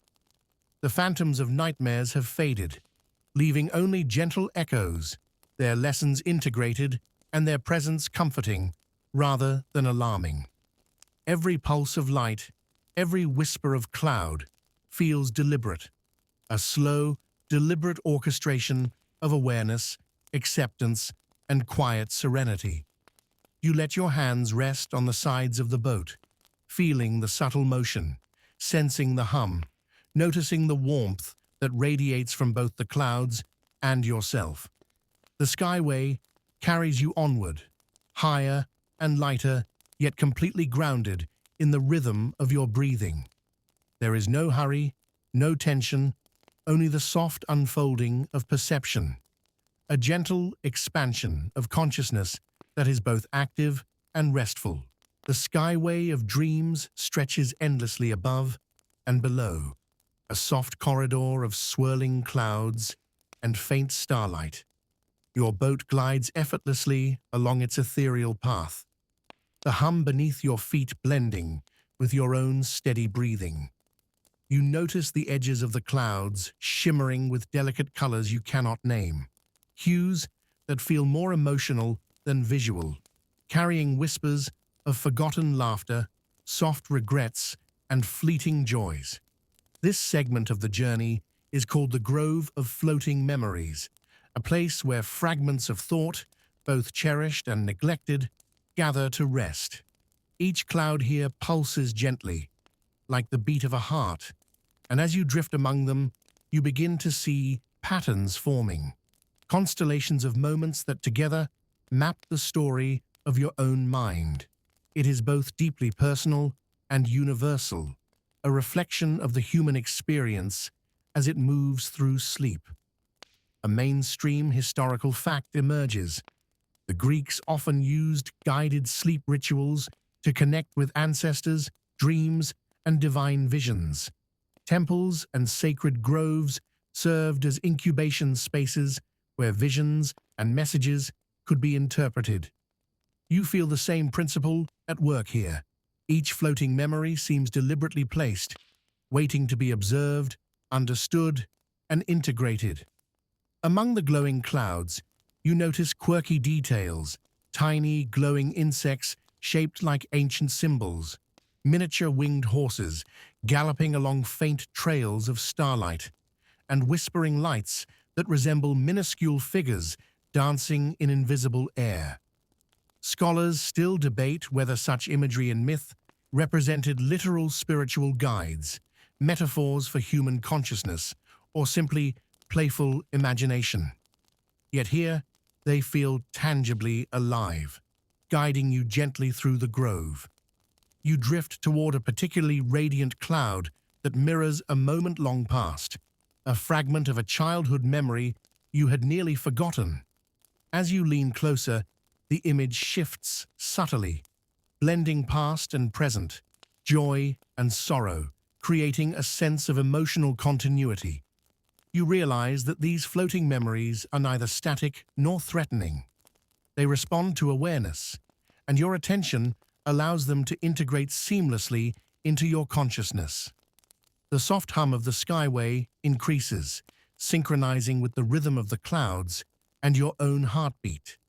You observe the phantoms from previous seas, drifting gently at the edges, now transformed into quiet companions rather than agents of fear. Their shadows interlace with the floating memories, creating a tapestry of light and dark, understanding and acceptance. A distant sparkle catches your eye, a miniature waterfall of starlight, cascading from one cloud to another, dissolving into a pool of silvery luminescence below. You reach out, tracing its motion with your fingers, and feel a subtle warmth and reassurance, as though each droplet carries wisdom from the dreams of countless sleepers before you.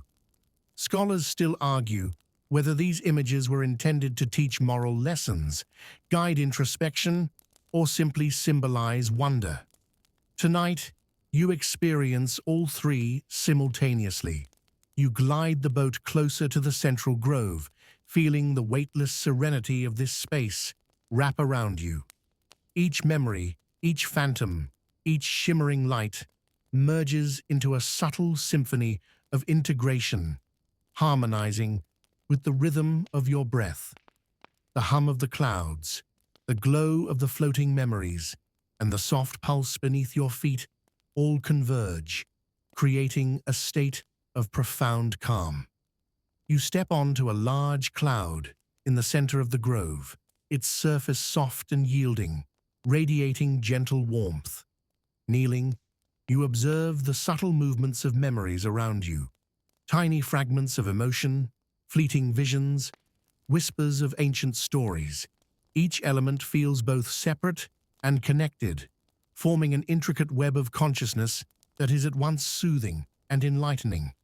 A whisper, soft and melodic, drifts through the grove. Greater than here, all fragments are honored. Shadows and light, past and present, fear and joy, all are threads of the same tapestry. Observe, integrate, release. You lean back, letting the cloud carry your weight, and feel yourself sinking into a state of quiet reflection. The floating memories hover, responsive to your awareness, but never intrusive, a gentle, living testament to the unity of mind and myth. Every heartbeat, every breath, every ripple of light reinforces the sense that the journey is both inward and outward, a map of consciousness and dream, simultaneously personal and eternal. The phantoms hover at the edges, silent observers. Their presence is no longer unsettling. It is a balancing force, reminding you of all you have faced and all you have integrated. Even the most challenging memories and fragments of fear feel safe, folded into the ambient rhythm of the skyway. The clouds of the skyway part gradually, revealing a soft, iridescent glow on the horizon. Your boat drifts forward effortlessly, the hum beneath your feet now almost melodic, resonating with the quiet rhythm of your own breathing. Ahead, you notice a floating archipelago of crystal islands, their surfaces catching and refracting light like prisms. The air here feels thinner, cooler, tinged with the faint scent of rain on stone and distant blossoms. This is the sanctuary of luminous echoes, a sacred space where echoes of past dreams, both yours and those of countless sleepers before you, converge. Each island radiates a distinct resonance, soft tones that vibrate gently through your chest, echoing memories, hopes, and emotions. You realize that this is a place of synthesis, where fragmented experiences from earlier realms, the sea, islands, and floating clouds, converge and harmonize into something coherent, soothing, and luminous. A mainstream historical fact surfaces. In Greek mythology, sanctuaries were often regarded as liminal spaces where mortals could receive divine insight through dreams. Dream incubation was not just personal, but communal, with shared experiences offering guidance and reflection. Here, the luminous echoes feel like a cosmic extension of that tradition, a collective repository of dream wisdom, tangible yet delicate, accessible yet ephemeral. You notice quirky details scattered across the islands, tiny luminous birds tracing intricate patterns in the air, miniature waterfalls of soft light cascading into glowing pools, and ethereal flowers that unfold and close rhythmically as if breathing. Scholars still argue whether such imagery reflects purely mythological storytelling or an allegorical representation of human consciousness. Tonight, the vibrancy feels fully alive, blending fantasy and insight seamlessly.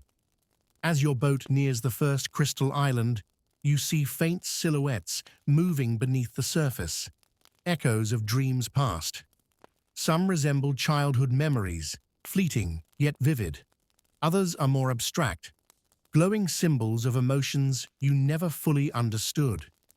You lean closer, and the surface responds, rippling softly, allowing you glimpses into patterns of past experiences, stitched together by an invisible hand. Each ripple resonates with the pulse beneath your boat, aligning your breath and heartbeat to the rhythm of this sacred space. A delicate, shimmering bridge of light arcs between two islands. Stepping onto it, you feel a subtle lift, as if the bridge is buoyant yet supportive, carrying your weight effortlessly. The crystalline surface beneath your feet glows faintly in response to your movement. You notice a small, winged creature darting across the bridge, leaving trails of golden dust that hang in the air before dissipating. Its movement is playful, yet intentional, almost like a guide subtly inviting exploration and reflection. Scholars still debate the symbolic meaning of luminous sanctuaries in mythology. Some suggest they represent enlightenment, others transformation, and some a merging of consciousness and collective memory. Here, you feel all three simultaneously: the soft hum of the bridge, the glow of the islands, and the rhythmic pulse beneath your feet coalesce into a meditative cadence, reinforcing a sense of calm awareness. On the largest island, a pool of perfectly still water stretches before you. Its surface mirrors the starlit sky above, yet when you peer closer, fragments of dreams and memories shift within. Fleeting visions of fears resolved, joys remembered, and moments of quiet wonder. You kneel beside the pool, dipping your fingers lightly into the luminescent water. Each ripple carries subtle warmth, a gentle integration of past experiences with present awareness. A faint voice, soft and almost imperceptible, echoes around the sanctuary. Every dream, every memory, every fear, and every joy, all a part of the same luminous pattern. Witness, release, and harmonize.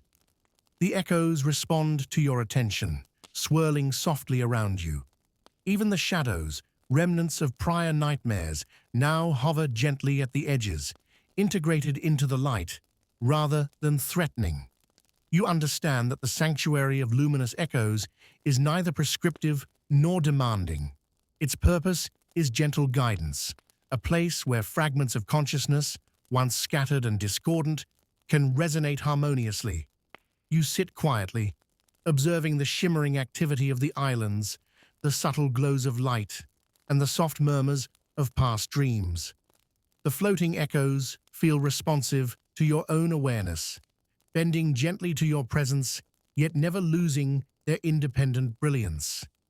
You sense a profound stillness, a quiet understanding that integration is occurring naturally, without effort, without struggle, only observation and acceptance.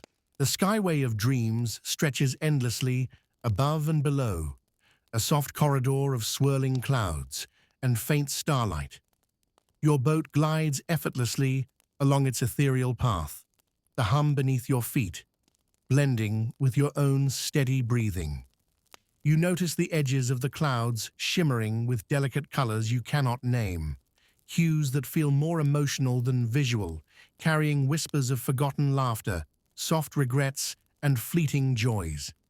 This segment of the journey is called the Grove of Floating Memories, a place where fragments of thought, both cherished and neglected, gather to rest. Each cloud here pulses gently, like the beat of a heart, and as you drift among them, you begin to see patterns forming, constellations of moments that together map the story of your own mind. It is both deeply personal and universal, a reflection of the human experience as it moves through sleep. A mainstream historical fact emerges. The Greeks often used guided sleep rituals to connect with ancestors, dreams, and divine visions. Temples and sacred groves served as incubation spaces where visions and messages could be interpreted. You feel the same principle at work here. Each floating memory seems deliberately placed, waiting to be observed, understood, and integrated. Among the glowing clouds, you notice quirky details, tiny glowing insects shaped like ancient symbols, miniature winged horses galloping along faint trails of starlight, and whispering lights that resemble minuscule figures dancing in invisible air. Scholars still debate whether such imagery in myth represented literal spiritual guides, metaphors for human consciousness, or simply playful imagination. Yet here, they feel tangibly alive, guiding you gently through the grove. You drift toward a particularly radiant cloud that mirrors a moment long past, a fragment of a childhood memory you had nearly forgotten. As you lean closer, the image shifts subtly, blending past and present, joy and sorrow, creating a sense of emotional continuity. You realize that these floating memories are neither static nor threatening. They respond to awareness, and your attention allows them to integrate seamlessly into your consciousness. The soft hum of the skyway increases, synchronizing with the rhythm of the clouds and your own heartbeat. You observe the phantoms from previous seas, drifting gently at the edges, now transformed into quiet companions rather than agents of fear. Their shadows interlace with the floating memories, creating a tapestry of light and dark, understanding and acceptance. A distant sparkle catches your eye, a miniature waterfall of starlight, cascading from one cloud to another, dissolving into a pool of silvery luminescence below. You reach out, tracing its motion with your fingers, and feel a subtle warmth and reassurance, as though each droplet carries wisdom from the dreams of countless sleepers before you. Scholars still argue whether these images were intended to teach moral lessons, guide introspection, or simply symbolize wonder. Tonight, you experience all three simultaneously. You glide the boat closer to the central grove, feeling the weightless serenity of this space wrap around you. Each memory, each phantom, each shimmering light merges into a subtle symphony of integration, harmonizing with the rhythm of your breath. The hum of the clouds, the glow of the floating memories, and the soft pulse beneath your feet all converge, creating a state of profound calm. You step onto a large cloud in the center of the grove, its surface soft and yielding, radiating gentle warmth. Kneeling, you observe the subtle movements of memories around you. Tiny fragments of emotion, fleeting visions, whispers of ancient stories. Each element feels both separate and connected, forming an intricate web of consciousness that is at once soothing and enlightening. A whisper, soft and melodic, drifts through the grove. Greater than here, all fragments are honored. Shadows and light, past and present, fear and joy, all are threads of the same tapestry. Observe integrate, release. You lean back, letting the cloud carry your weight, and feel yourself sinking into a state of quiet reflection. The floating memories hover, responsive to your awareness, but never intrusive, a gentle, living testament to the unity of mind and myth. Every heartbeat, every breath, every ripple of light reinforces the sense that the journey is both inward and outward, a map of consciousness and dream, simultaneously personal and eternal. The phantoms hover at the edges, silent observers. Their presence is no longer unsettling. It is a balancing force, reminding you of all you have faced and all you have integrated. Even the most challenging memories and fragments of fear feel safe, folded into the ambient rhythm of the skyway. As you close your eyes, the gentle pulse of the grove of floating memories carries you further along the ethereal path. The clouds of the skyway part gradually, revealing a soft, iridescent glow on the horizon. Your boat drifts forward effortlessly, the hum beneath your feet now almost melodic, resonating with the quiet rhythm of your own breathing. Ahead, you notice a floating archipelago of crystal islands, their surfaces catching and refracting light like prisms. The air here feels thinner, cooler, tinged with the faint scent of rain on stone and distant blossoms. This is the sanctuary of luminous echoes, a sacred space where echoes of past dreams, both yours and those of countless sleepers before you, converge. Each island radiates a distinct resonance, soft tones that vibrate gently through your chest, echoing memories, hopes, and emotions.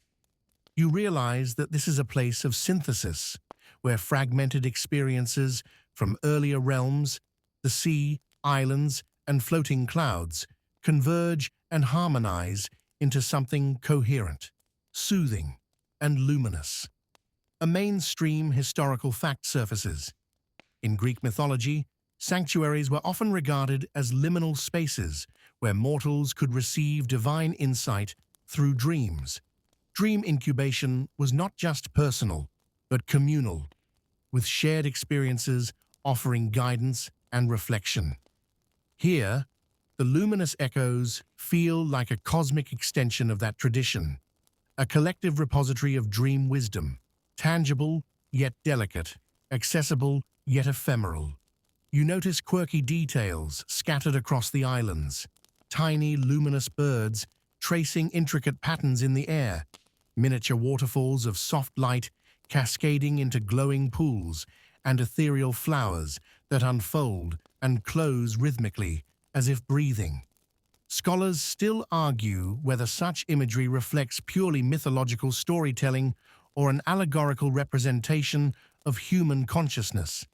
Tonight, the vibrancy feels fully alive, blending fantasy and insight seamlessly. As your boat nears the first crystal island, you see faint silhouettes moving beneath the surface, echoes of dreams past. Some resemble childhood memories, fleeting yet vivid. Others are more abstract, glowing symbols of emotions you never fully understood. You lean closer, and the surface responds, rippling softly, allowing you glimpses into patterns of past experiences, stitched together by an invisible hand. Each ripple resonates with the pulse beneath your boat, aligning your breath and heartbeat to the rhythm of this sacred space. A delicate, shimmering bridge of light arcs between two islands. Stepping onto it, you feel a subtle lift, as if the bridge is buoyant yet supportive, carrying your weight effortlessly. The crystalline surface beneath your feet glows faintly in response to your movement. You notice a small, winged creature darting across the bridge, leaving trails of golden dust that hang in the air before dissipating. Its movement is playful, yet intentional, almost like a guide, subtly inviting exploration and reflection. Scholars still debate the symbolic meaning of luminous sanctuaries in mythology. Some suggest They represent enlightenment, others transformation, and some a merging of consciousness and collective memory. Here, you feel all three simultaneously. The soft hum of the bridge, the glow of the islands, and the rhythmic pulse beneath your feet coalesce into a meditative cadence, reinforcing a sense of calm awareness. On the largest island, a pool of perfectly still water stretches before you. Its surface mirrors the starlit sky above, yet when you peer closer, fragments of dreams and memories shift within. Fleeting visions of fears resolved, joys remembered, and moments of quiet wonder. You kneel beside the pool, dipping your fingers lightly into the luminescent water. Each ripple carries subtle warmth, a gentle integration of past experiences with present awareness. A faint voice, soft and almost imperceptible, echoes around the sanctuary. Every dream, every memory, every fear, and every joy, all a part of the same luminous pattern. Witness, release, and harmonize. The echoes respond to your attention, swirling softly around you. Even the shadows, remnants of prior nightmares, now hover gently at the edges, integrated into the light rather than threatening. You understand that the sanctuary of luminous echoes is neither prescriptive nor demanding. Its purpose is gentle guidance, a place where fragments of consciousness, once scattered and discordant, can resonate harmoniously. You sit quietly, observing the shimmering activity of the islands, the subtle glows of light, and the soft murmurs of past dreams. The floating echoes feel responsive to your own awareness, bending gently to your presence, yet never losing their independent brilliance. You sense a profound stillness, a quiet understanding that integration is occurring naturally, without effort, without struggle, only observation and acceptance. The silver horizon stretches endlessly, the celestial river dissolving into a gentle haze of luminescence. You lie back, letting the subtle hum beneath your boat and the soft glow of distant stars cradle your awareness.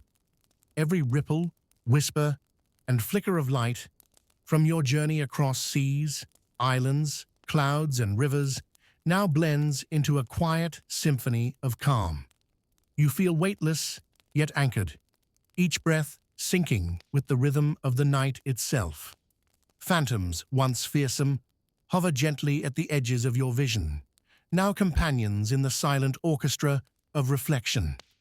Shadows fold into light, past fears dissolve into memory, and even the quirkiest, most whimsical details of your voyage, glowing birds, winged creatures, shimmering mosaics, shimmer softly, as if acknowledging your presence one final time.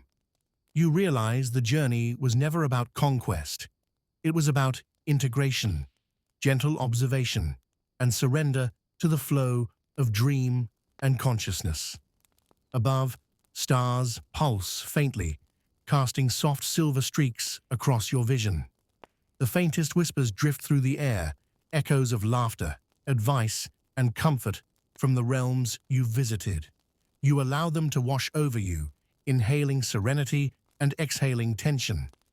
Every element, the sea of nightmares, islands of forgotten reverie, skyway of dreams, twilight veil, sanctuary of luminous echoes, and celestial river, now resides harmoniously within your mind, a living tapestry of reflection, courage, whimsy, and insight.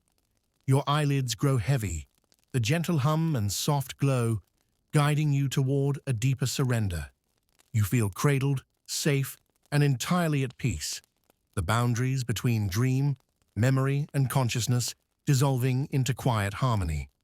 Let the night carry you further into serenity, trusting the soft rhythm of the world and the gentle cadence of your breath. Now, drift slowly. Feel the warmth, the light, the quiet. Rest in the embrace of your journey, surrounded by whispers, shimmering echoes, and the gentle pulse of night. Sleep deeply, softly, and sweetly.